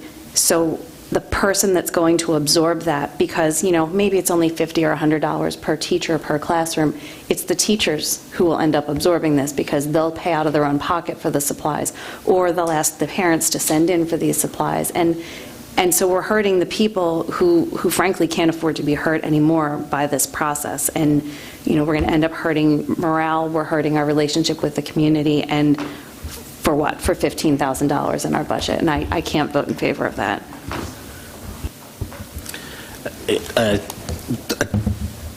To comment on Dr. Zerbe's points, I think you have made the point that the budgets have been cut continuously, and I think the reason that this is here is that previous budgets had cut this, and now we're talking about cutting muscle, not fat. So that's why we're voting on this, I would say. Also, I would say, though, I would hope that we could find $15,000 with better purchasing agreements around WB Mason or paper or whatever. It seems like there's an opportunity from a purchasing perspective to make up this $15,000 and get it back into the budget if we end up taking it out. Well, considering we just authorized to buy hundreds of Chromebooks for $260,000, and I don't think knocking $15,000 out of the building budgets at a $106 million budget. I think there's other ways of doing that. I think that, to the points made on the board, that the costs are coming out of the classroom, and it's going to just filter right down to the parents, and the parents that, how many cans of Wipies have we sent into the classrooms? I mean, how many things? I mean, it's voluminous, boxes of tissues and all that stuff. So you start taking out, it's $1,000 per elementary school, but it boils down to a couple $100 per classroom or something like that. I just don't think it's just, again, shaving off, the low-hanging fruit that's almost not even there anymore. So. All right. All those in favor? One.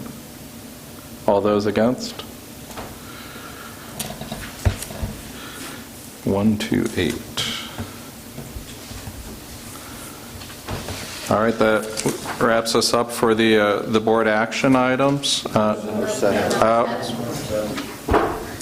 I've been writing so many notes on my paper, I wrote right over that. All right, sorry, my apologies. Number 7, do I have a motion for number 7? Do I have a second? Okay. Let's start down with Andrea.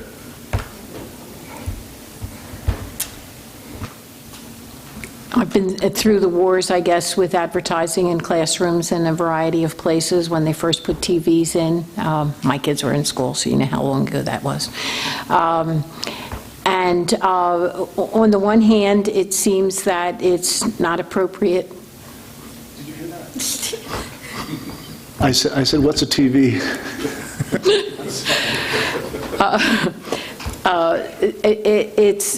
I didn't feel that it was appropriate to do advertising in the classroom, but I think everybody's exposed to advertising all the time, and I don't see this as a big deal. I think if we can pick up a few dollars doing this, I think it's fine.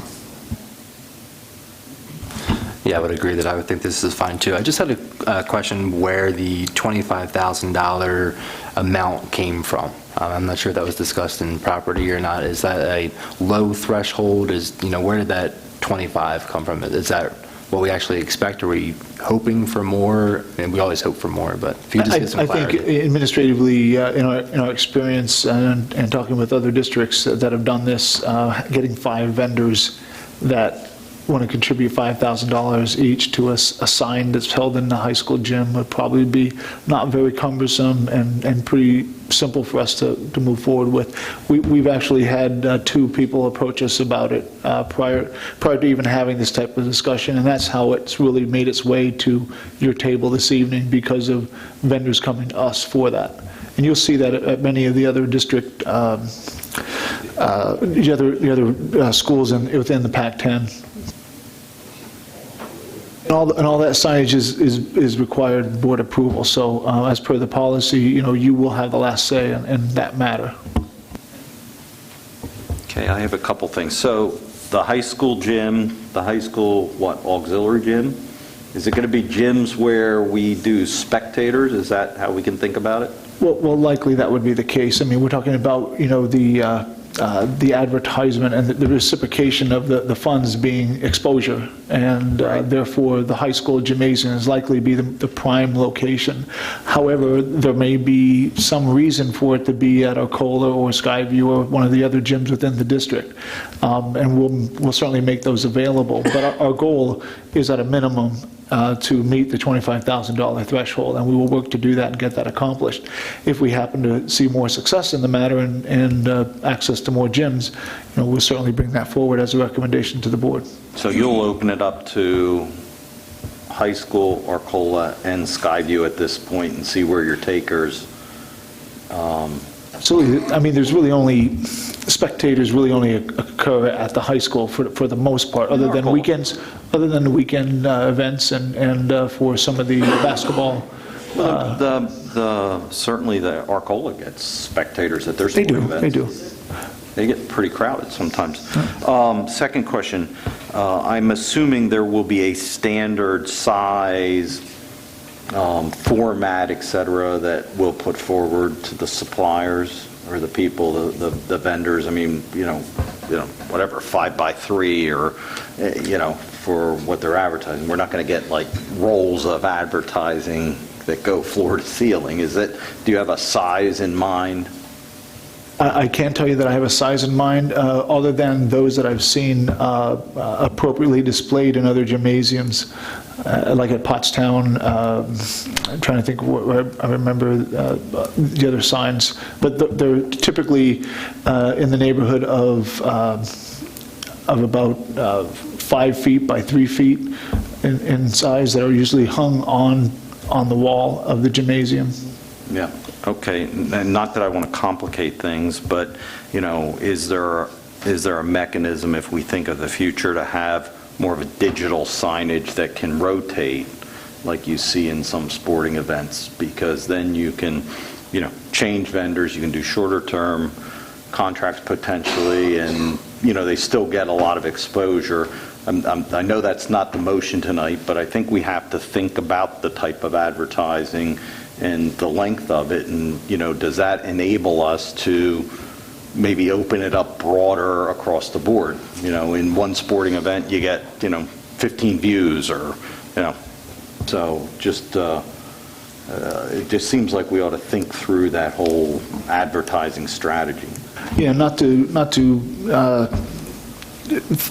present this as a very narrow scope, but essentially, the thought was as simple as, let's find 5 advertisers at $5,000 to meet this threshold.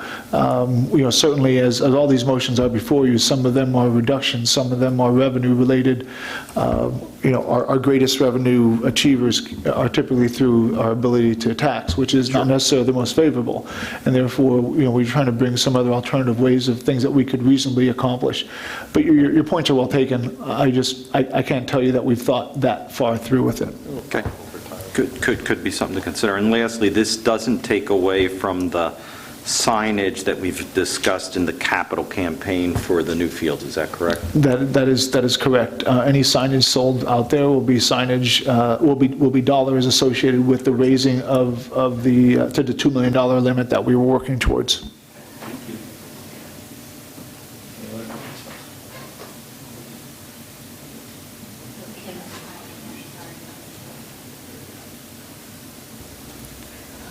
So I would encourage that if any of the board members have concerns about the advertisements, that we could revisit policy 913.1. It is scheduled to be up for a 5-year review anyway, because it was last revised in 2011. So we could certainly, in addition to voting on this tonight in the policy committee, we could review this policy to make sure that it's in line with what we'd like to see going forward,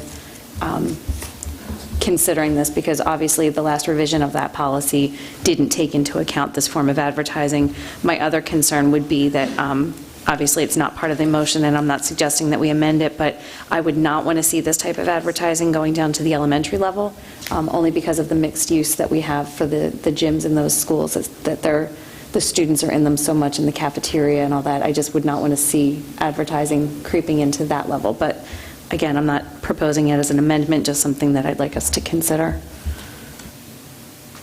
Quick question.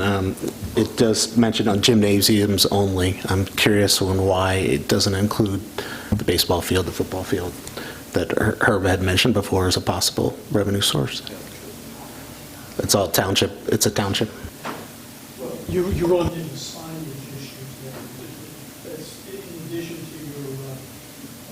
your situation with regard to whether you allow advertisement by a school board policy.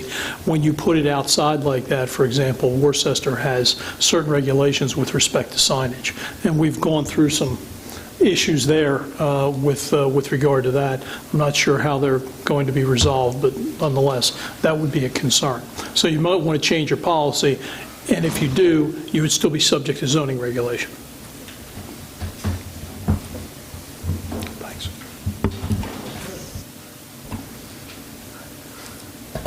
We're having problems pushing buttons tonight. All right, all those in favor? Okay. Passes 9-0. That now concludes all the board action items. Now we'll open it up. One thing, Chris, before we go to courtesy of floor, can we talk about the 96% here real quick? Maybe some, is there any ideas on how to work on this?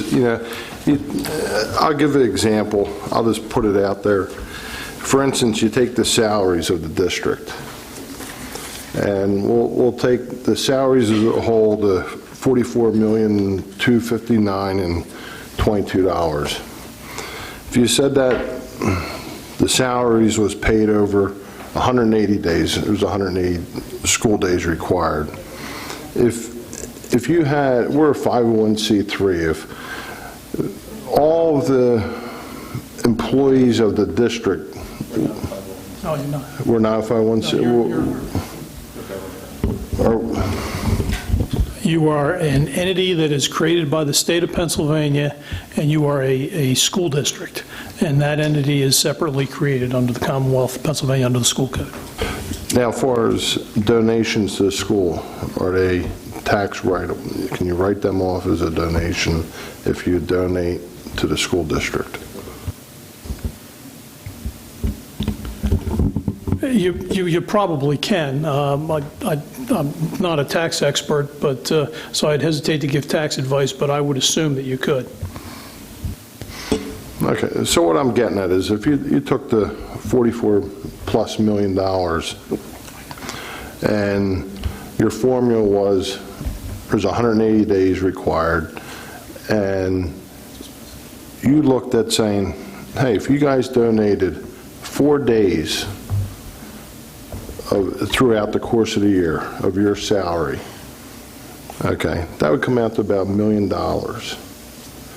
So the only thing I'm saying is when we're in situations where we're cutting things that directly affect the kids, the way Methacton runs here, I'm not opposed to asking and seeing what people have to say about it. I mean, it's better than furloughing teachers, having them retire early. But, we always talk about the same thing, cutting the last 4% of the budget to try to balance our budget. And nobody ever talks about, hey, can we ask this question? Can we see what this would look like?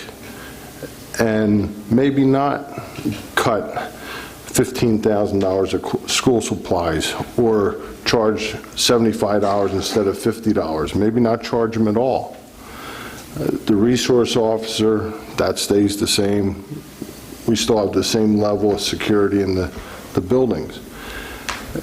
Or we don't have to restructure our debt and pick up another $2 million over the course of the time. So,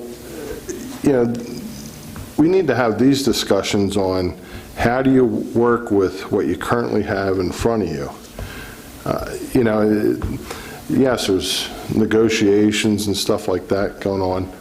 Not saying go beat somebody up on negotiations, but when you're in times like this, where your budget's increasing every year, and you can't make the budget, eventually we're going to go into referendum, and the voters are going to decide to not allow us to tax anymore. So that's just a start of a conversation to see what your thoughts are. Well, I would suggest, what we have before us now is what the Finance Committee brought before us in terms of items that we want to consider. I would say the first place to start with any discussion like that is if the Finance Committee thinks that it's a valid discussion or a valid option or so, then they can work through that against the other items that they have before them. And at that time, if they want to bring that forward to the general board to consider having those discussions, then we can vote on it at that time. Well, I think it's more of the ownership comes from the whole board as a direction for where the Finance Committee, how they should look at things, how they should evaluate our budget. And that's something that I've talked about over the years. One of our first things is the budget, keeping the doors open, and what the school's board, what their goal is on the budget. And, regardless of what board sat here before and what board will sit here after us, this 96% is going to get closer to 99%, and then to the point where you have no choice, you can't cut anything.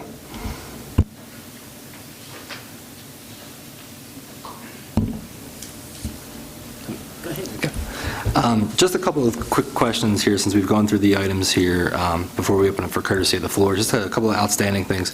The roof replacement that had been talked about at one point that, we had said that if we could afford it in the budget, we would like to include it in this current year's budget. If I'm doing some quick math here, with the bond restructuring currently off the table, even with a full Act 1 plus the full PSERS exception, we'd wind up being short at this point. By about $83,000. 82, yep. So I guess, I don't know if this would require, we've already voted on this once, but would that go back to the roof replacement coming out of fund balance, or is it still attempting to be in this current budget? As the budget stands right now, and the calculations that I just gave you with $83,000 short, the roof replacement is in the budget. So we can decide at any point to pull that out if the board so desires to do that. And that might be a good part of our discussion at the Finance Committee meeting in May. Second thing is, in terms of the state funding, we had heard mention of the possible $200,000 increase. Now it's looking like it might only be the 40, which you listed in here. Does that take into account the lack of Plan-Con funding? We've heard the possibility of this year our budget might be hit for it. Are we looking at not having that funding next year as well? And does that, should that start to be part of our go-ahead? Is if we're not going to get it for this year, we're most likely not going to get it for next year? Or do you have any dialogue from Stuart in terms of that? I think your question is fair.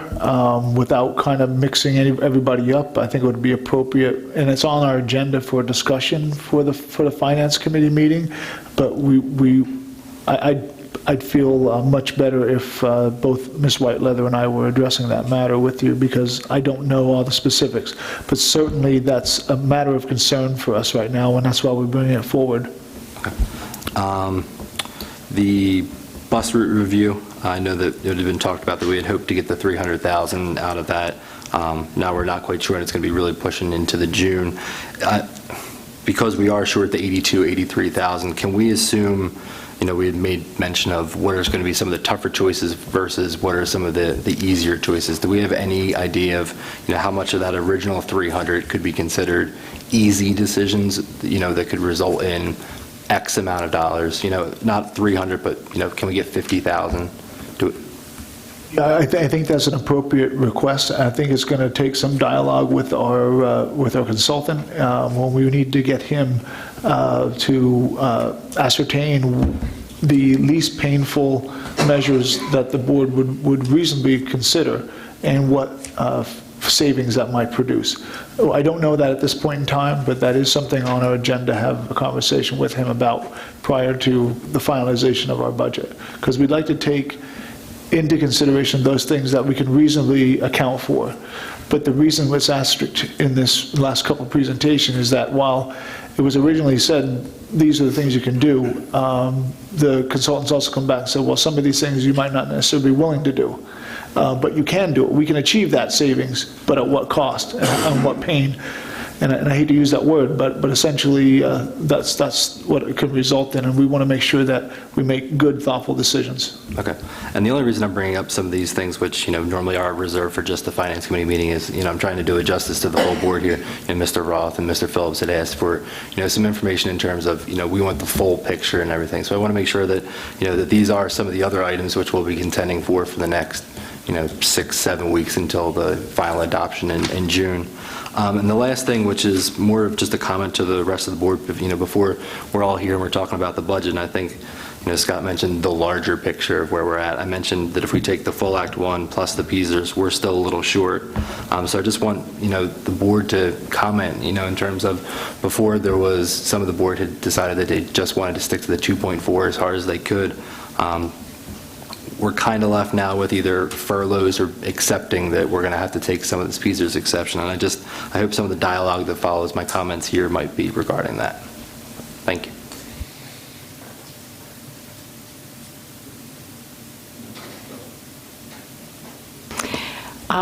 Also about the budget, I spent a little time looking at it in preparation for tonight's meeting. And one of the things that I noticed was that in the original budget, the state revenue was about $1 million less than last year's projection. And that was in spite of the fact that there was $1 million in additional revenue from the PSERS match. So when I looked at it, I saw that there was an item of just under $2 million, which is the farmstead homestead exclusion. And I noted that in the actual budget preparation, there was no deduction taken from the local taxes that we would collect for that exclusion, and that there was no revenue recognized in the state area for that. And I wondered if that was, because we've done it every year up until this year's budget. And I wondered if, is there any impact on taxpayers by us not having included that in our preliminary budget? Are we still saved if we do it in our final budget, and taxpayers will be able to benefit from the exclusion that they've come to have every year? So to me, that's a huge issue. On the basic education funding, there is a spreadsheet out there that says we get about $179,000 in two pieces. One is like 132 and the other's like 47 or something like that, as opposed to the 40,000 that you mentioned.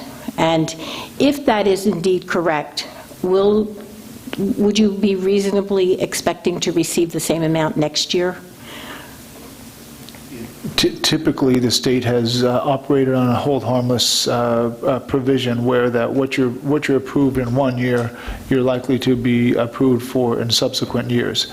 The reason we've given you the $40,000 number, because that's what's reflective of PDE's current spreadsheet associated with the allocation. Now, I know you're referencing some other numbers. I'm not sure where they're from or what sheets you're referring to, but... It's on that same spreadsheet. There are two columns. And one was 40 and the other was 130 something. And I can't speak to the spreadsheet directly because I didn't view it myself, but from our business office, the amount of $40,000 was the amount that I was given as per the current number, but it is not the final number. So PD hasn't said officially that this is the allocation for 15-16. And if it was the allocation final number, then I would be reassuring you in this budget that that is likely the hold harmless number that we can use carrying forward, because we still don't, we're unlikely to have a budget, the 15-16 or the 16-17 budget approved whenever. Yeah.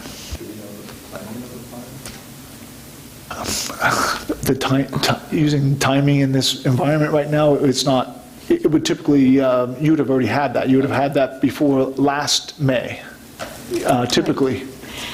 But we're in no worse position now than we were the same time last year in anticipating what the state's going to do. So we should reasonably budget based upon normal expectations, I think. So I'm a little not sure exactly where we got to tonight from the standpoint of dollars, and I'm not sure that we've taken a good look at the numbers that are in the budget, and I think it would be useful for us to ask the staff to review the budget and be sure that the numbers are what the numbers wind up to be. And one of the points that I'd like to make is a point that was raised the other day by Mr. Dorn concerning the overtime in the custodial department. It's listed as a number of about $500,000. Grossed up, it becomes about $750,000. And I do think that this board could take some position on stating what kind of limitation we might want to make on overtime and ways that we may want to correct that, because that could have a significant effect on the budget. Oh, quite, that's a fair statement in terms of, it's a large number. It's about 540,000, I believe, somewhere closer to that. And I think it was discussed in a previous meeting about, can we do something related to that? While certainly I agree that it's a large number, and certainly I believe that any number or any aspect of our operation should be reviewed and should be thoroughly reviewed and checked. I'm a little uncomfortable at this moment in time to suggest that we could take any money away from that particular area without having done such a review. That meaning that there was a review and a plan to address it. So that area takes into account not only overtime that's associated with the removal of snow, but also the casual on-call custodians. So, for example, from time to time we have, I think even right now we might have 6 individuals that are off, and we bring 6 on-call custodians in. So those dollars are in that particular 540,000. And in addition to that, we also pay custodians on the weekends and when we have use of facilities requests that are outside of the custodian's regular hours. And so while there's an expense on the $540,000 overtime area, there's also a revenue aspect to that as well. So I think there's a couple components to this that, ought to be reviewed, and certainly, we can certainly do that but I don't know if we can reasonably put a plan in place that would account for a significant reduction associated with something that doesn't have a plan to it. But we certainly should, if it's the direction of the board, we can certainly make that an effort going into next year and review it, plan it, and come to an allocation that would be more appropriate, rather than doing what that number reflects. That number really reflects, I believe, 3 years of the average of 3 years. So you don't know whether most of that was this current year? I mean, this current year would have been that kind of a number. So, it's really critical that we get this kind of information. You're going to ask us to vote on a budget that increases people's taxes. The more we know about that budget, the more likely we are going to be willing to vote yes on a budget of that sort. I'm speaking for myself. I don't know if anybody else agrees with that. But One of the points you made was about rentals, and this is just an example of why I think that the business department needs to take a scrutiny of this entire budget as from the presentation at the beginning until where we are now. Rentals are projected to go down $5,000 in next year's budget. So I'm not sure that all the pieces have been added up and put together, and I think it's really important that we know that. All right, just have one clarification with the overtime, because I had some questions about this too, and you had mentioned the historical data behind that. But correct me if I'm wrong, but the current number in this year's budget was $386,000. So I was curious what drove the increase. You know, if we're talking historically, it was 386 before, but now we're saying 540. So I understand looking at historicals and basing things off of that, but are we basing it off of actual of this year because of certain circumstances, or what were the actual historical numbers? Because in the past, it has been substantially lower. Let me do, for clarification, let me get that answer and communicate that with the board, and we can respond to that at the, in public at the Finance Committee meeting. But, I mean, it's a fair question. I just don't have that answer. And I don't mean to simplify things, and but to piggyback on Brenda and Mike, I would imagine it's possible for Mr. Fretz and possibly Mr. Harney, being in charge of personnel, to sit down, and now that you've explained it a little bit about the casual on-call and things like that, and I realize people pay to use the gyms and you need someone there to let them in, but to me, it would make sense to have 2 employees that work so many hours a week to do that. I mean, maybe I'm oversimplifying it, but I would imagine that could be, a plan could be put into place for this budget if they really analyzed that 386 or that 540 number. And if, you know, and I don't know who should be in charge, but I would think between Mr. Fretz and Mr. Harney that could be figured out. Yeah, I'm not going to beat the custodial thing to death, but I think you ought to just say 25% less, go figure it out. I do think that there's potential with this much overtime with the analytics to come in and say, hey, you know, for the call-outs or for this, that we should have a floating person that can be used across the district to fill any gaps that potentially happen. Whether that's a full-time or a part-time person, I don't know. But, you know, overtime, depending on the makeup of it, is discretionary, and I understand there'll be certain things that drive it, but I think you just got to put a stake in the ground or a line in the sand, whatever you want to say, and just say, listen, we're taking 25% out of that, and I would be hard pressed to understand, as Michael pointed out, that, you know, why is it so far higher than the historical averages? You know, I might go to the historical average and say take 25% out and look to load level your staffing appropriately. So I do think there needs to be some challenges. You know, listen, we made some good progress today across the board. We've got more to do. I'll go on record to say I'm still looking to stay within the index. You know, I'd like to see the bus thing come to fruition. You know, to me, if we need to either pay for the Monco roof now or take it out of the reserve fund, you know, that alleviates some of the costs. And I think to John's point, you know, we've got to look at some of the staffing yet. And are there some furloughs that really need to be made? I know we're doing the Harvard study now, but you know, that eats away a little bit at some of the numbers. You know, and I don't think we're that far away from, you know, making this thing pretty close. By my numbers, we can get down to, without furloughs, about 500,000, 450,000 or so, and then potentially have a little bit of furlough, at least from what I calculated today. So, you know, it might be off a few percent here or there. So I think we're within striking distance, and we need to really button down over the next few weeks and try to get to a budget that is within the index only.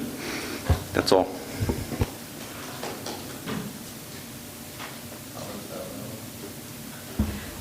Something that Brenda had alluded to, that there's going to be a decrease in rentals. Is that facility rentals? Is that what you were referring to? It's in the budget. So we're looking at a decrease in facility rentals in the coming year. Is that correct? You're talking about the reimbursement. Yeah, it's a small number, but it's a decrease in the local revenue. Yeah, in the revenue of yes.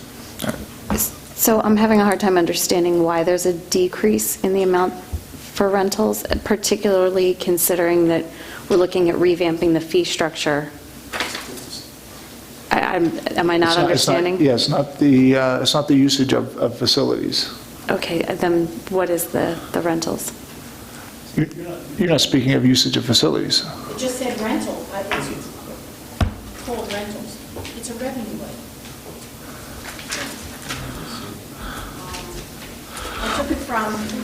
I took it from last year's budget compared to this year's budget.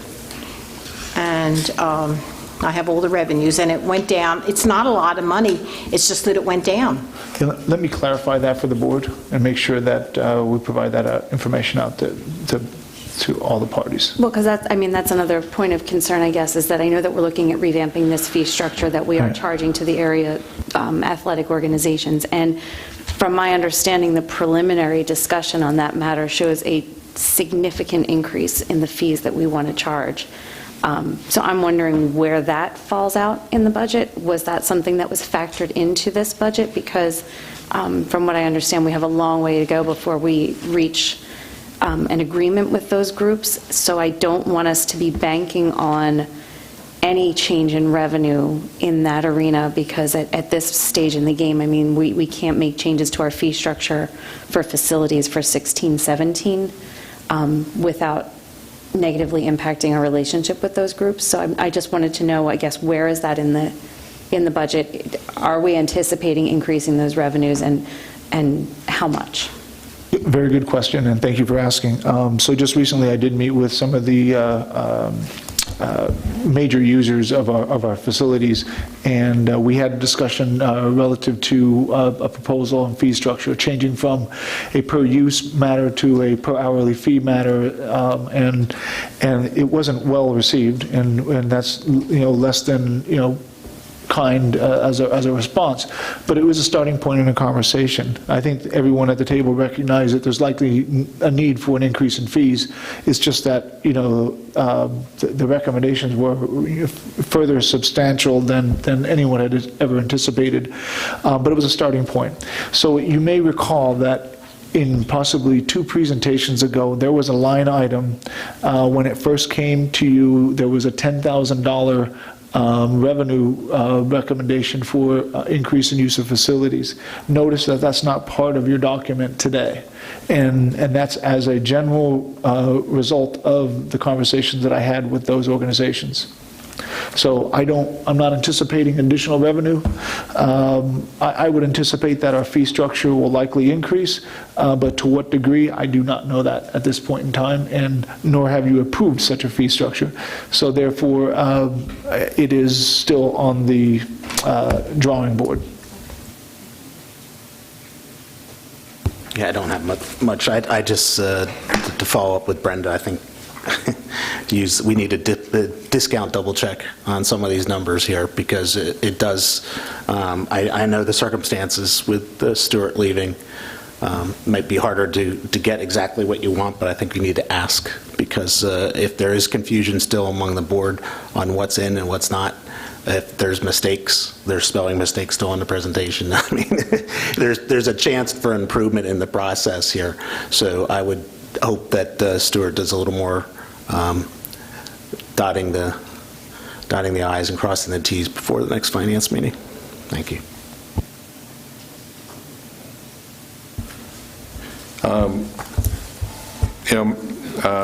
Michael was asking where individual people stand on things. I think trying to strive to staying to the index, from my perspective, is a good goal. I don't know if we can get there with us, tightening the belts and reviewing the numbers, but I think that's a good goal to strive towards. So, worst case scenario, we have to take a portion or all the PSERs, who knows where we end up on that. But, trying to focus on getting as close as we can, if not to the index, I think is a good goal to work towards. That's just my opinion. Sorry, I forgot one other thing. Dr. Zerbe, you mentioned that the transportation feedback on the $300,000 won't be later in June. That is very late in the process from a budget perspective. There's got to be a way to speed that up in the process so that at least, maybe not for the May preliminary budget, but if there's a windfall or a possibility, at some point we're going to have to vote on the decisions related to changing something, number of students on a bus, or going from 45-minute average route to hour and 15, or whatever the choices are, we're going to have to vote on. So I would like to see if we can move that back into the process. Yeah, I'd like to see it, sooner than what I'm telling you is coming. I mean, the idea was to bring this forward and use it as a way to help us balance our budget.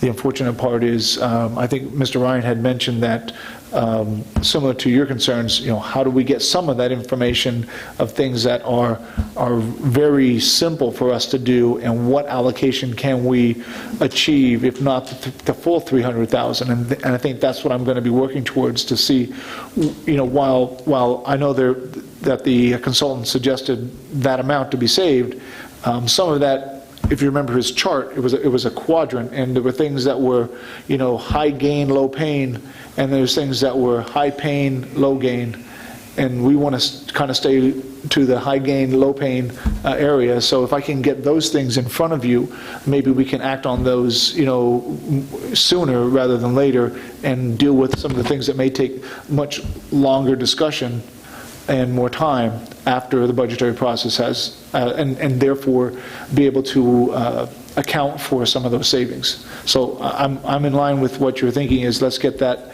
as much as we can before the board, and as soon as possible.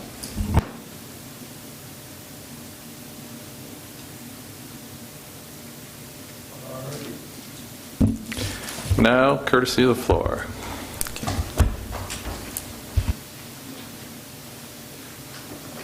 Candy Alaba, Englewood. I just have one question about putting advertising up in the gym. Is that going to be a one-time fee, or are you going to let them rent out the space every year? I think I would have it be a rental space. I think depending on how it's structured, so for example, if we have 5 vendors with $5,000 each, it may be that it's up for a 2-year period or some short period of time associated with that, and therefore, on a 2-year or every 3-year cycle, that can be renewed, and to help generate some of that revenue, because likely if we take account for that revenue this year, we're going to be missing that revenue in future years. I mean, I was just curious, because I do know there's a lot of businesses in Lower Providence that might want to advertise, but there's a lot of businesses that move in and out every year. Like 1 minute they're here and the next minute they're gone. That's why I was just wondering if it was a yearly thing.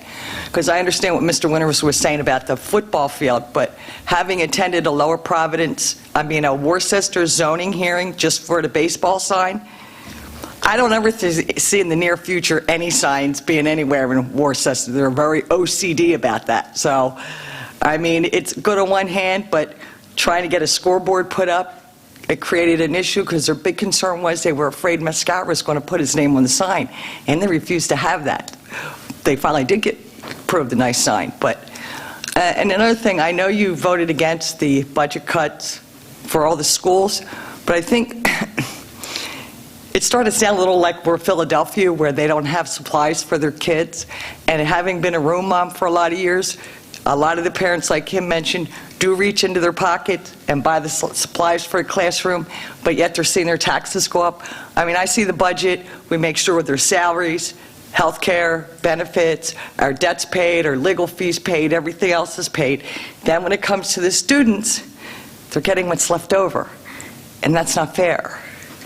And I think, even though you voted it down, you might want to remember this when it comes time to go over everyone's contract, and you want to give them a nice, healthy rate increase in their salaries.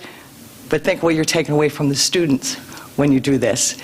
But the parents, the room moms and dads, now that I know there's dads, were more than happy to step in and help the kids, because it was a little extra things. And I think that's one thing Methacton has very good parents that step in the classroom and work with the kids, and that's one good program they put in place, and I benefited from that. Thank you. Any other comments? All right, motion to adjourn the meeting, second. All those in favor? That always goes so quickly. Thank you, everybody.